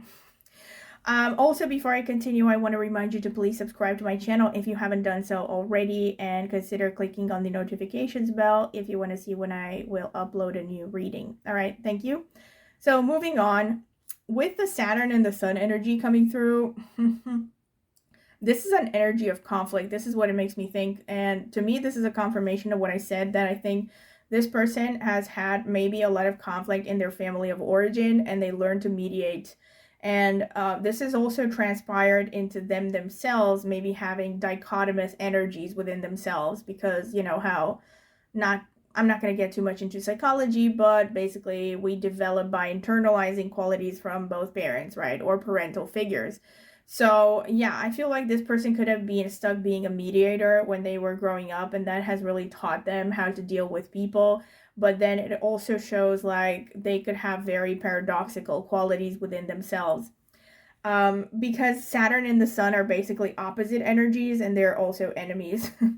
Rahu is not too great. The relationship between Rahu and the Sun is not great. And in fact, Rahu is the ruler of Aquarius, which is the opposite of Leo, the sign that the Sun rules.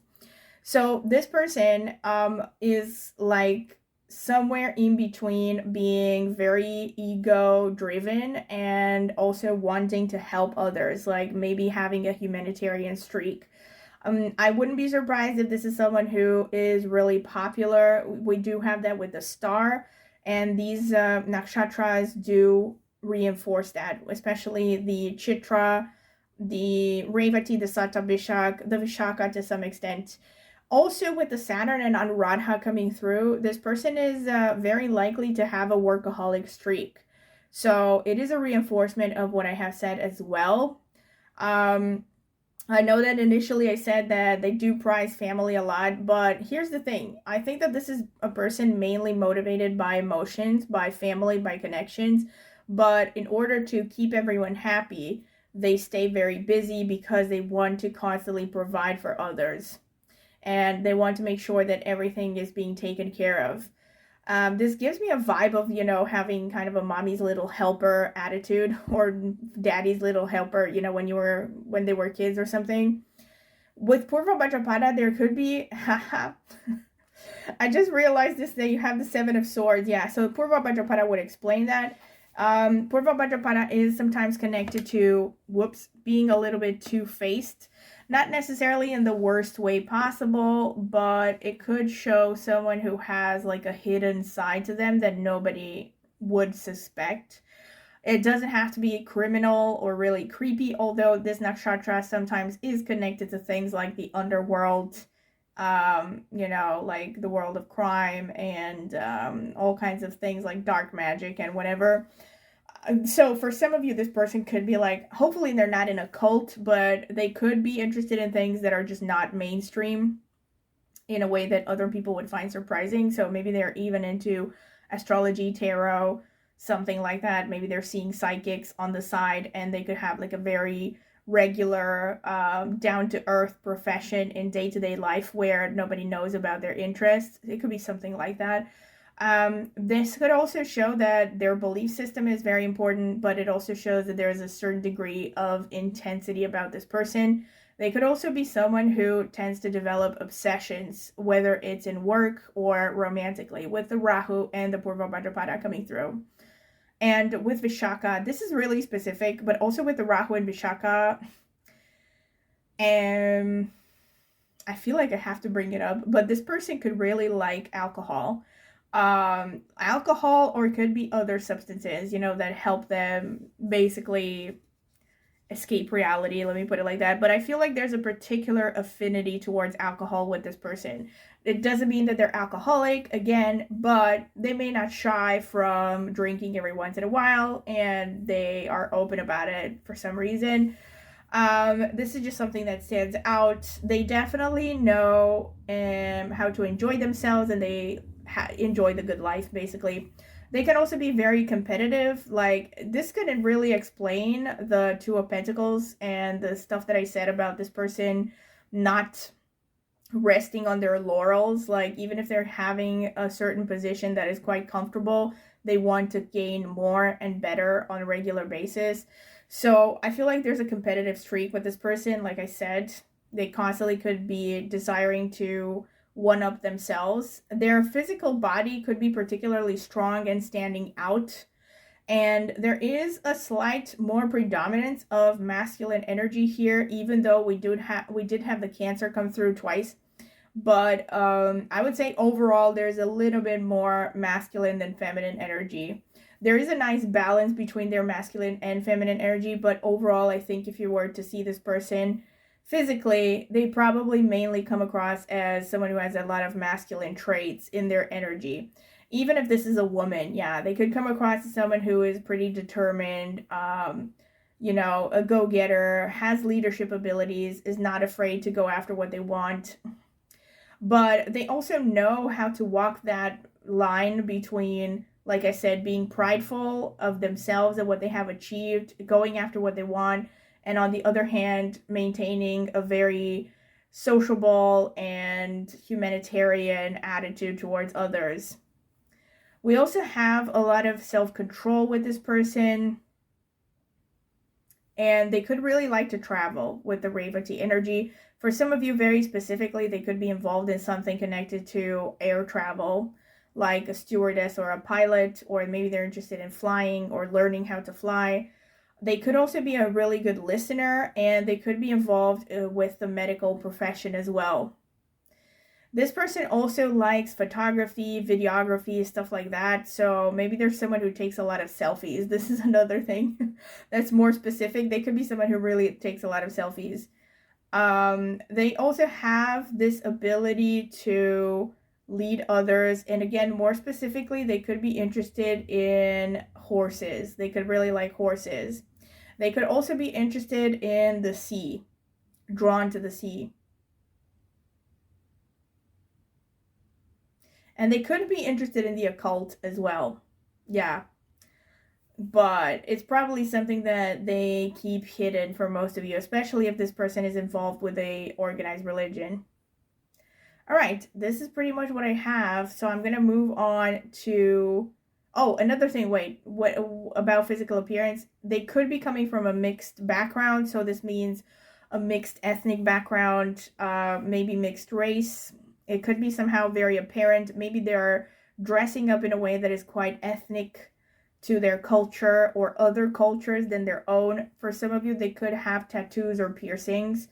They could also have very strong bone structure. Their physique is probably more likely slim, on the slim side, on the tall and slim side for most of you, especially if this is a man. If this is a woman, maybe average size. I'm getting more towards average to tall for either gender, you know. But I'm also getting complexion could be like all over the place, you know, could be like, but one thing that I will say is, actually no, forget about it, it's not necessarily true. Anyway, the sun though can show that this person has a pretty broad face. They could have a strong jawline. They could have a pretty imposing physique, and especially broad shoulders. And yeah. Also with the Saturn, they're someone who's very mature, right? So they come across as pretty mature. So this is interesting because you also have Mercury. So they're like a blend between maturity and youthfulness. So for some of you, they could actually be older than you, but maybe they look younger than their age. Or they could be young, but they look older than their age, or something like that. In any case, they have a youthfulness of spirit, but they can also be very responsible and hardworking at the same time. All right, so I'm moving on to the physical characteristics now. All right, so before I continue with these, I want to remind you that I am reading for a lot of people, so don't freak out if you don't. I mean, it's unlikely that all of these are gonna, of course, apply to everyone, but if you get like 3 or 4 of them at least, maybe that match the person on your mind, it's a strong indicator that this is the person who has a crush on you. Just wanted to mention it. Spirit, tell me about pile number 3. Who has a crush on pile number 3? Tell me who has a crush on pile number 3, Spirit. Who has a crush on pile number 3?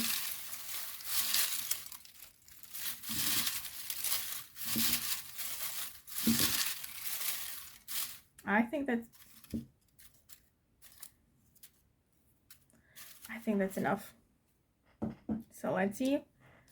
We have tattoo. Wow, strong confirmation. So for some of you, they definitely have tattoos. We have gray or white hair. All right, so for some of you, they could be really mature, or maybe they dye their hair. We have rounded face.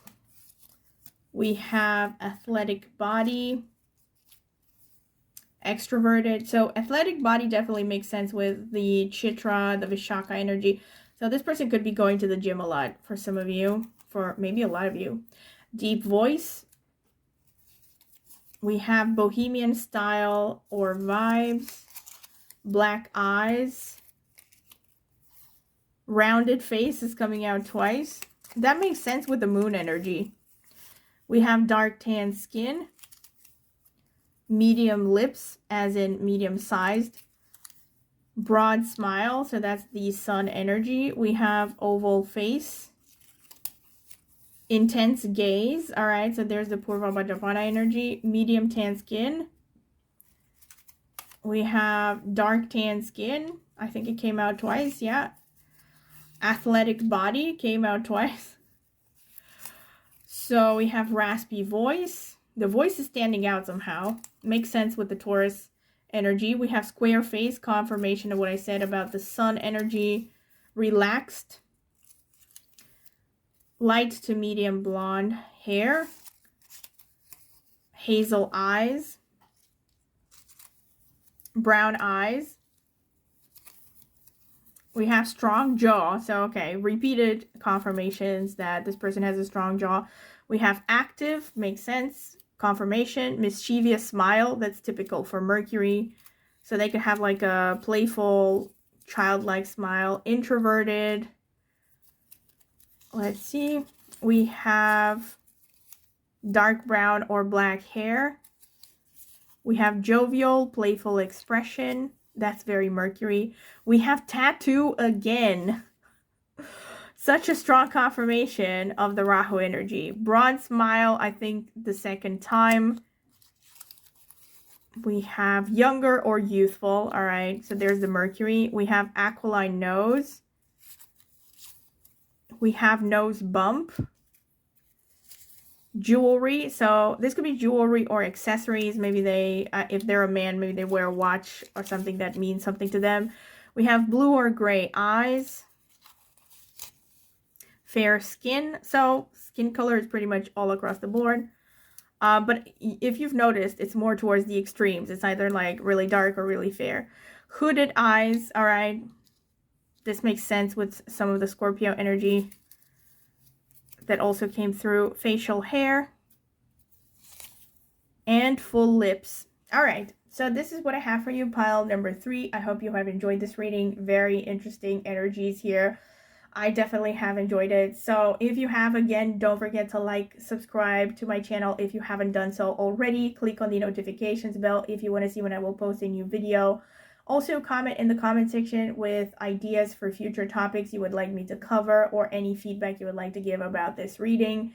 Also, if you are interested in a private tarot reading, check out the video description. I will leave my contact information there.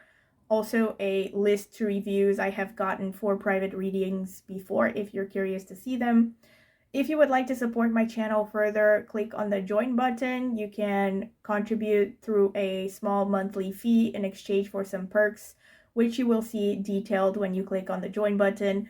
Also, if you are interested in astrology, last but not least, I have an astrology channel and I will be linking it in the video description. I focus mainly on Vedic astrology because I have more than 10 years of experience in Vedic astrology by now.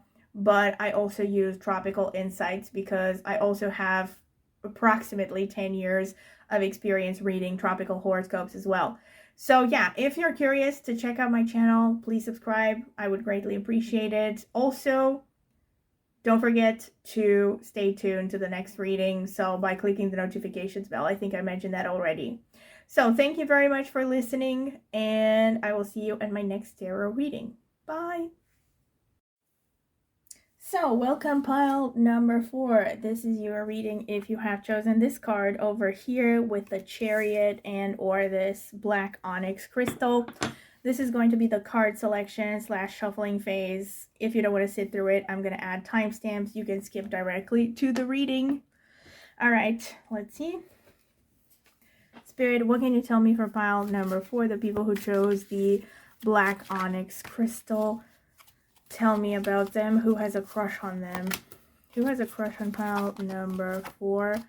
Spirit. Who has a crush on my... Whoa. I'm going to stick this back. I don't know. Actually, this one, these wanted to come out for some reason. I don't know, though. And these came out. I'm going to stick them back in because I'm not really sure, all right? If they come out again, then they were meant to come out. Spirit, tell me about pile number 4. Who has a crush on them? Tell me, Spirit, who has a crush on pile number 4? Four of Swords, Five of Pentacles, Seven of Swords, Three of Pentacles, Seven of Cups, Six of Pentacles,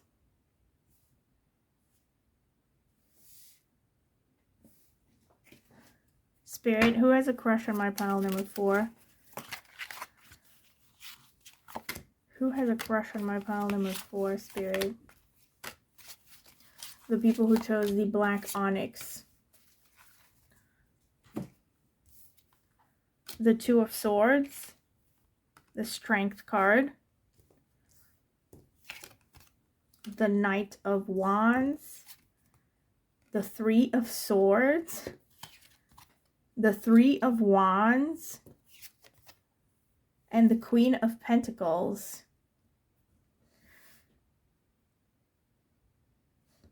Okay, let me get some oracle cards.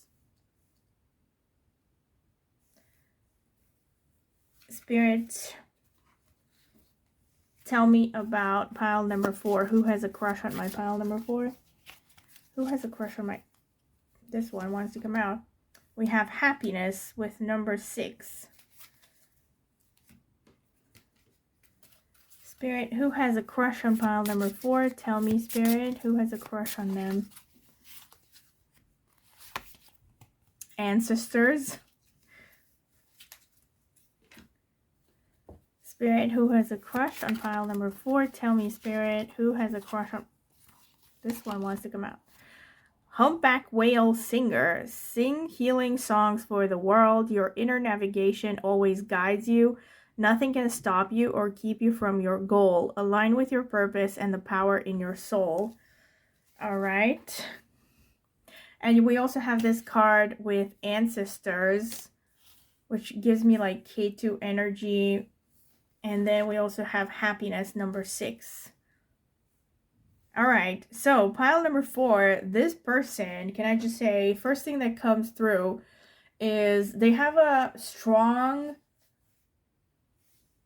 Jupiter energy because of all the number 3s that are coming through. You have the 3 of Pentacles, the 3 of Swords, 3 of Wands, strong Jupiter, and then there's also a lot of number 7s, which makes me think of K2 energy. And then you also have the ancestors card.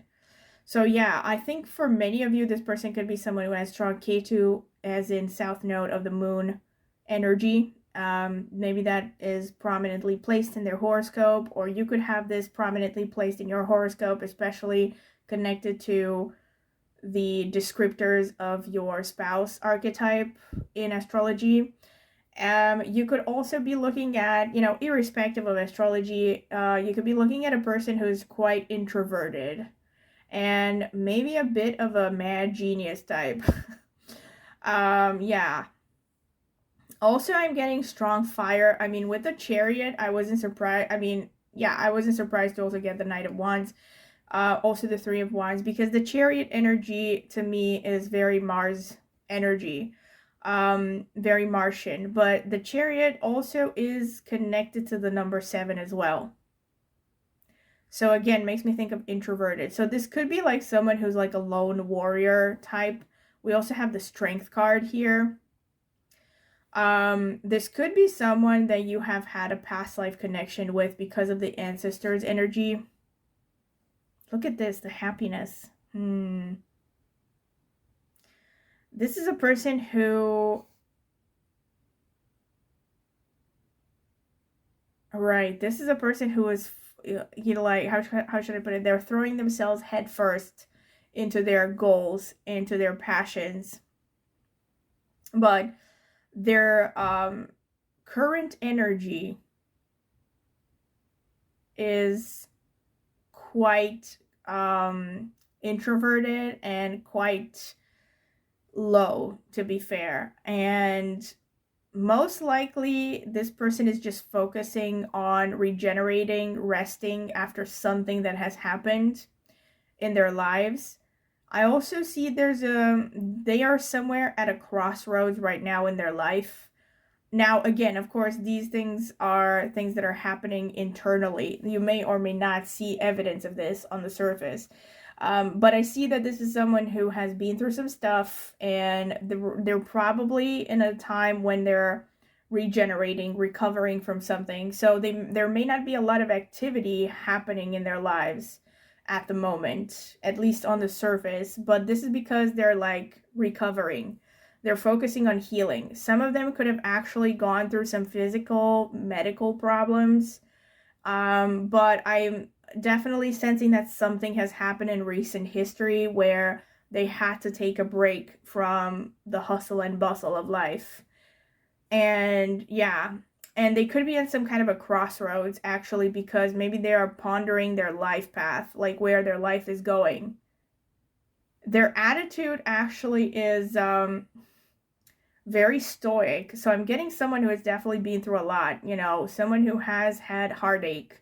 We also have that Three of Swords hanging there. This is someone, I mean, very specifically, this could be someone that you have rejected in the past, or it could be someone that you have had a relationship with that ended badly. Not for everyone, but for some of you, there is that distinct message here that it's someone you have some kind of a past with. And this person is very much focused on, you know what I'm getting here, like very strongly, is that this is someone looking for a second chance for many of you, all right? Many, not all of you. In the sense that they're someone you have had some kind of a romantic connection with, and they're looking for a second chance. For others of you, this could be someone you haven't had a romantic relationship with, but this person just wants to have a relationship with you, and they're looking for the right time to have that, to pursue you. And when they will pursue you, it's happening in a very slow and steady way. This is a person who wants to pursue you in a way that doesn't scare you off, that illustrates their desire for security and stability, and the fact that they can be basically good long-term partners, you know. I'm also getting that they might seek to pursue you through some kind of a professional setting. For many of you, see how that resonates, like maybe through their job, through your job. Maybe this is someone you have met through some kind of a work environment. Like they might pursue you in any case in a way that is very kind of earthy, you know, slow and steady wins the race. So I'm not seeing that this is someone who's going to be like throwing themselves headfirst into flowery declarations of love towards you, not in the near future anyway. Also, aside from that, this is someone who has gone through feeling abandoned by people around them. Really, pretty sad. But this is the energy that I'm getting here. And I also see that they're very passionately, they're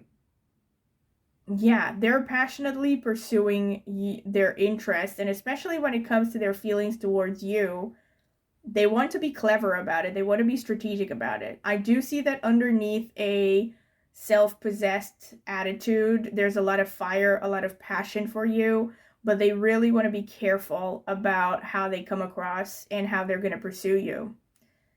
This is a complicated person. I mean, yeah, I do think this person sees you as their chance towards happiness, you know, at their chance at happiness.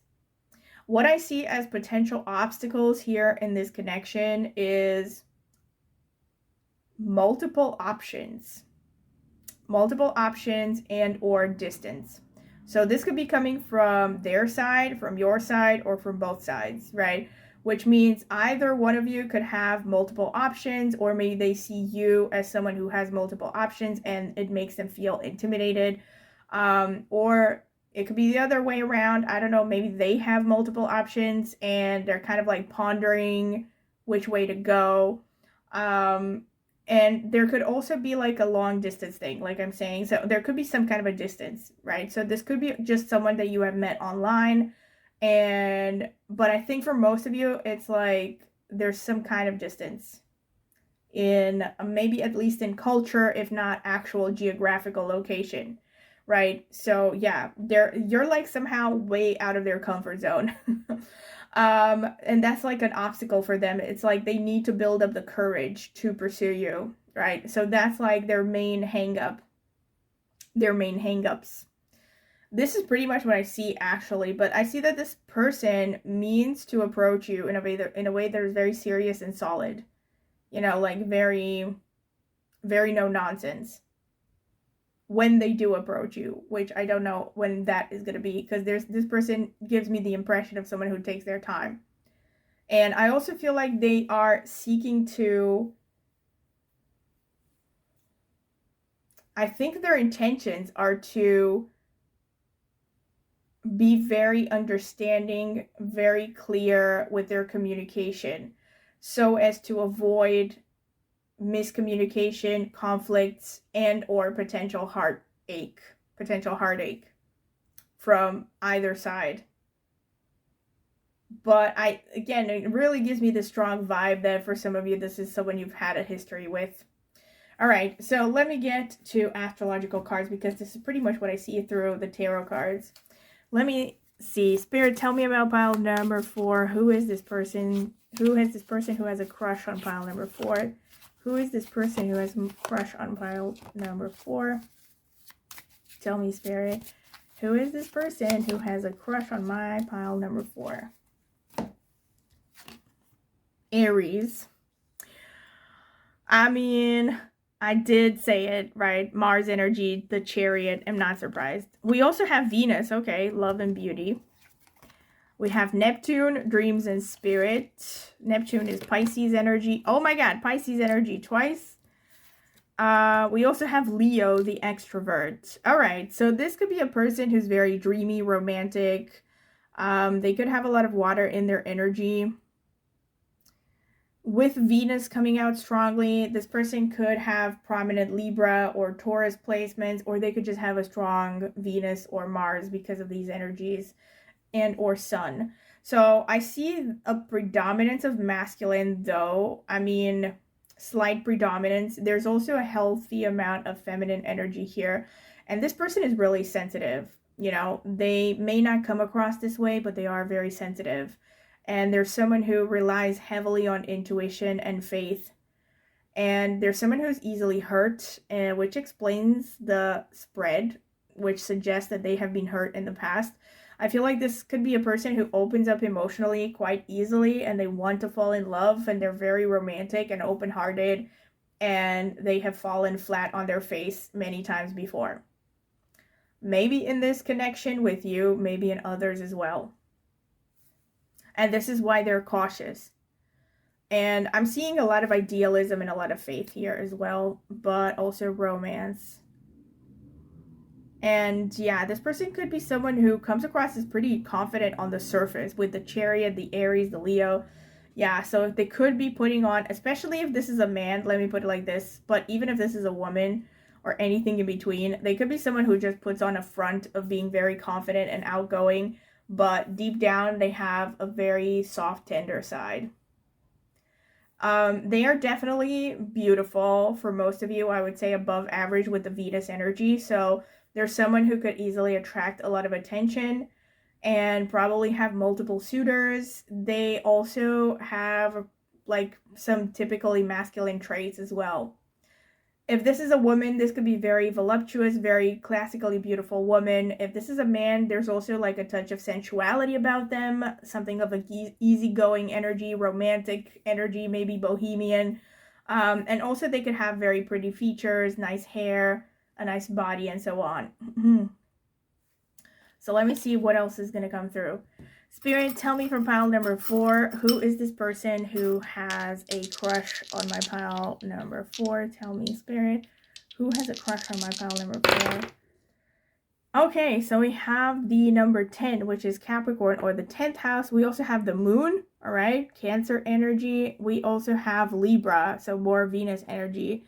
So this person could be, again, someone who has prominent Libra or Cancer placements, or they could have a prominently placed moon energy or prominent Venus, like I said. Also, the Pisces energy is Jupiterian as well. It's a confirmation of what I said initially about a lot of Jupiter coming through. In any case, also the 10th house is a confirmation that this is someone you could have met through work. So through work, their work or your work, some kind of a professional setting. Yeah. And they're probably quite diplomatic and friendly on the surface to a lot of people. And they're focused on career. Yeah. All right, let's see what else is going to come through. Tell me, Spirit, for pile number 4. Who has a crush on pile number 4? Nothing? Who has a crush on pile number... Unbelievable. Okay, that's enough. So we do have the Sword over here, not surprising because we do have the Chariot and Mars. This is someone who has a good deal of aggressiveness when need be. Maybe it's not their usual MO, but there is a good amount of aggressiveness in their character. We do have this football and the shoe or soccer, however you want to call it. So this person could be into sports. Again, would not be surprising with Aries energy and the Chariot. Maybe they're quite athletic. Maybe they're just, maybe they really like football. That's really specific, but could be. We also have a bone here, which, I don't know, makes me think of a dog with a bone or something. It makes me think that this person is like a go-getter as well. We also have an owl. All right. Makes me think of a night owl. Maybe there's someone who likes to stay up at night, but also the owl is a symbol of wisdom. So this person could be really smart, well-educated, and there could also be something, maybe a touch of the paranormal about them, or they're interested in creepy things, This is a confirmation of the Ketu energy. I would see it that way. Someone who is maybe interested in the supernatural somehow. Maybe they have hobbies connected to that, or their aesthetic is gothic or something. We also have a cat here, so this is really specific. This person could have a cat, or they like cats, but again, I would also link this to something supernatural in this context. This could just also show that this person is very affectionate. I mean, hello, we do have Leo. So this person maybe likes to be given a lot of affection and attention. And we have this thing which I have no idea what it is, but I would see it as just a pattern of beauty and symmetry. Makes me think of Libra energy again. Like this person could really like neatness and just beauty and symmetry and art in general. They could be quite artsy. This also makes me think of, I don't know if it is, but it makes me think of something Celtic. I think I've seen this symbol in the video for Enya's song Adiemus. I'm not 100% sure, or something similar. In any case, this person could be interested in history or ancient civilizations. I don't know why I got ancient aliens in my head right now, but just ignore my brain. Or they're very interested in maybe specifically Celtic culture or Latin or something. This is what it makes me think of. All right. We also have a mountain here. So this makes me think that maybe this person is outdoorsy. Maybe they like sports so much that they're even into competitions, or they like hiking, anything that is outdoors. We also have a bird, which makes me think of, being light on your feet, wanting to maybe enjoying travel. Also, there's a bit of a Mercury energy in this person. They're good at communicating. We also have another bird, so that's the same thing. Also, this makes me think of the Dove of Hope. There is this song by Fiona Apple, Paper Bag. That's what it makes me think of. Oh my god, I haven't listened to that song in ages. But there's part of the lyrics are something like, the Dove of Hope began its downward slope. And I believed for a moment that the chances, something about something being grand. Anyway, it's about a song of a woman who actually becomes disillusioned with love or something. Anyway, try listening to that song. Maybe there's something that you would get about some indication about who this person is. But I would see it as just this person being pure-hearted, maybe a bit naive in love. That's how I would read it. All right. So, okay, let me get more astrological stuff. Before I get into it, I will remind you to please subscribe to my channel if you haven't done so already. It is the easiest way to support me, and it is free. And also consider clicking on the notifications bell and commenting in the comment section if you have anything to share. All right, moving on. Spirit, tell me about pile number 4. Who is this person who has a crush? Okay, a lot of stuff fell out. Who is this person who has a crush on pile number 4? Tell me, Spirit. Who is this person?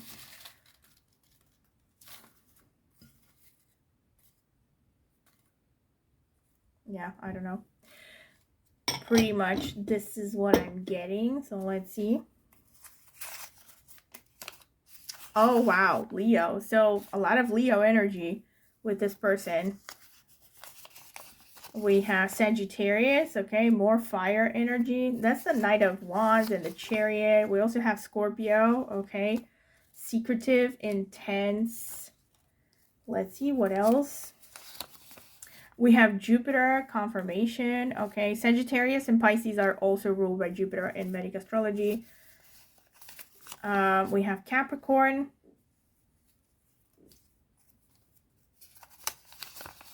And Rahu, okay, the north node of the moon.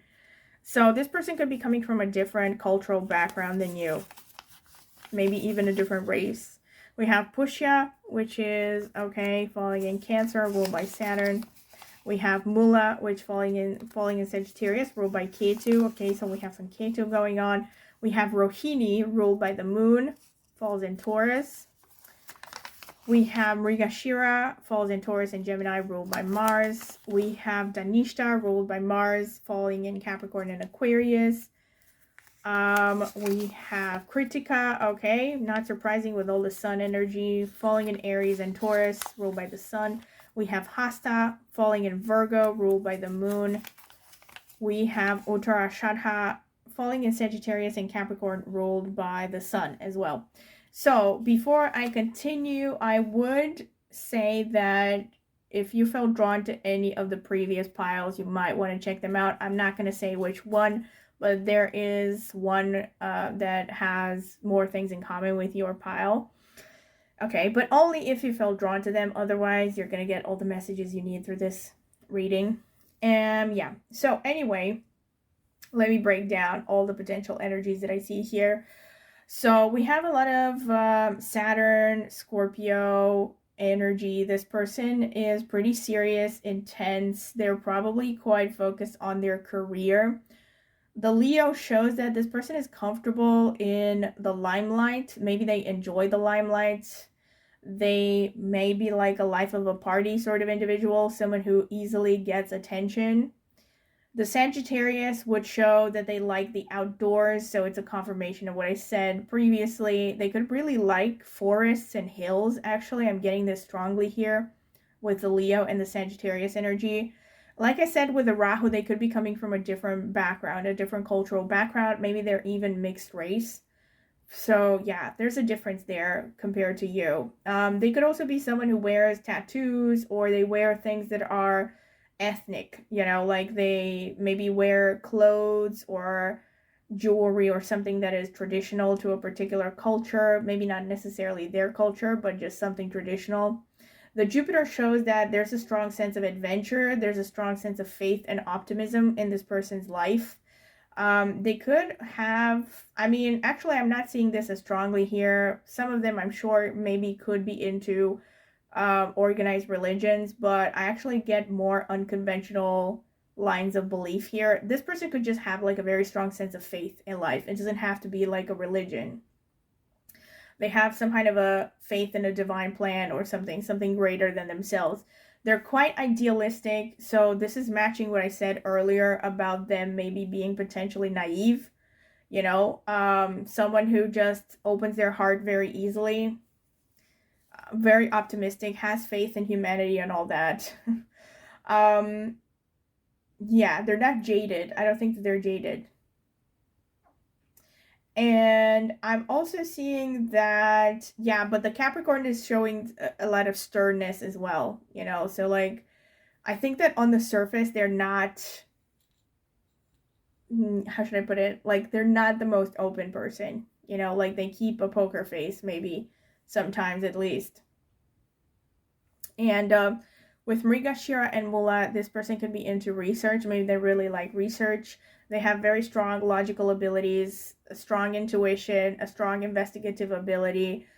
They're, yeah, logical, competitive. With Rohini, they definitely have a beautiful face. Their eyes especially could be standing out.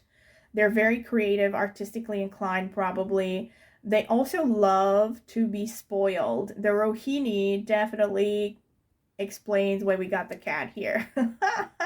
So this person, irrespective of their gender, because I know men will probably not be open about this, but this person likes to be spoiled. They like to be pampered. They like affection. They like compliments. They like people to fawn over them. So they like attention, right? This could be the kind of person that they will feel neglected and start getting wandering eyes sometimes if they don't get enough attention from their romantic partner.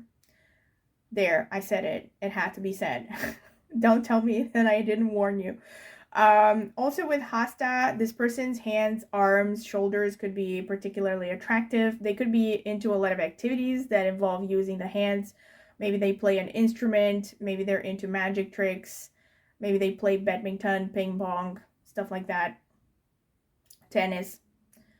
With Danishta, the physical body is standing out. So they could have a strong physical body. Maybe they like sports. So it's a strong confirmation of what I said so far. They could be into sports. Maybe they're even into things like self-defense, combat, stuff like that. Military, police, even. They could like things like military marches, marching band music, stuff like that.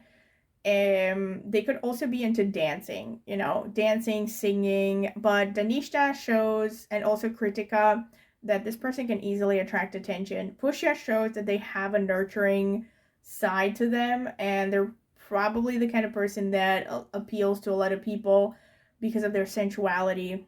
And there's something kind of lush and nurturing about their energy as well. Uttarashadha shows that this person could be a good teacher. Maybe they're someone who actually teaches. In any case, they're someone who can lead others, has kind of a strong leadership vibe about them. Kritika can show that this person is a very sharp-tongued individual. Sometimes they can hurt other people's feelings. They may not pull their punches. Sometimes they can even offend. Yeah. So there's someone who has a very sharp eye for imperfections, for details. They could be in some kind of a profession where they're constantly perfecting something. You know, they could be a dietitian, they could be like a fitness instructor. Somehow they're helping people to better themselves. It could also show that they really like food, really like cooking as well. They could even be a cook. Another thing is they could have a strong interest in weapons, especially knives, swords, axes, stuff like that. Anything that has a blade. They could also, again, Kritika and Danishta, both of them would suggest that this person could be into things like combat, you know, maybe military stuff. They could also be working for the government somehow for some of you, maybe even in politics. They could also be into technical stuff as well, though, because of the Mars energy. But irrespective, this person has a strong creative ability. Yeah. Yeah, and they could have strong social media following as well. Or they could be somehow very good at using technology, media, the internet to get what they want professionally. All right, this is pretty much what I get from the... Oh, another thing that I want to say is they could actually really like animals. So they could really like animals. Maybe they work with animals. That's more specific. But animals could be drawn to them. That's another thing. And Mrigashira is a strong confirmation of what I said, that this person likes forests. Pretty much. Also, I'm not surprised that we have Mula with Ancestors, the card that came through with Ancestors. So this person could be into genetics, history, stuff like that. Maybe they're very proud of their origins. That's another thing. Yeah, pretty much. All right, this is what I see, all right, from the astrological notes. I'm going to get to the physical characteristics now. All right, so let's see. Spirit, tell me about pile number 4. Who is this person who has a crush on my pile number 4? Tell me. Who is the person who has a crush on my pile number 4?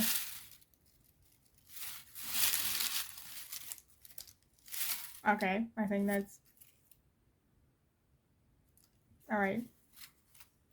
So before I get into it, I want to say that remember it depends, because I'm going to be reading for a lot of people. But if you get like 4 or 5 signifiers that sound like someone on your mind, it's probably a strong confirmation that it's the person you're thinking about. All right. So brown eyes, beauty spot on the face, mischievous smile, tall, makes sense with Jupiter energy, green eyes, light tan skin, broad shoulders, that's all the Leo energy, strong nose, relaxed, their energy could be relaxed, curly or wavy hair, sporty or casual style, jewelry, they could be wearing jewelry or accessories, strong jaw, intense gaze, that's Scorpio energy. We have fair skin, facial hair, medium tan skin, extroverted, large eyes, introverted, triangular or heart-shaped face, that's typical for Hasta Nakshatra, bohemian style, short to medium height, so height could be all across the board. We have hazel eyes, athletic body, that's a confirmation, active, light to medium blonde hair, probably, yes, dark brown to black hair, oval face, I did say that, I think, cheek dimples, red or auburn hair, thin lips, older or more mature or mature in energy. We have medium tan skin twice, light tan skin twice, short nose to mouth distance, slim build. All right, so this is what I have for you, pile number 4. I hope you have enjoyed it, and I definitely have very interesting energies. Curious to hear how it resonates. Don't forget to comment in the comment section. Also, don't forget to like, subscribe, and click on the notifications bell to see when I will post a new video. If you're interested in supporting my channel further, you can click on the join button and support me through a small monthly fee in exchange for some perks, which are detailed when you click on the join button. If you're interested in a private tarot reading, you can check out the video description for more information and contact info. And if you're interested in astrology, check out the video description as well. I will leave my astrology channel there. You can check it out, maybe subscribe. I focus mainly on Vedic astrology, but also with some tropical insights, since I have more than 20 years of experience in reading horoscopes up until this point. So yeah, go ahead and subscribe if you're curious. I would greatly appreciate it. Thank you very much for listening, and I hope to see you at my next tarot reading. Bye!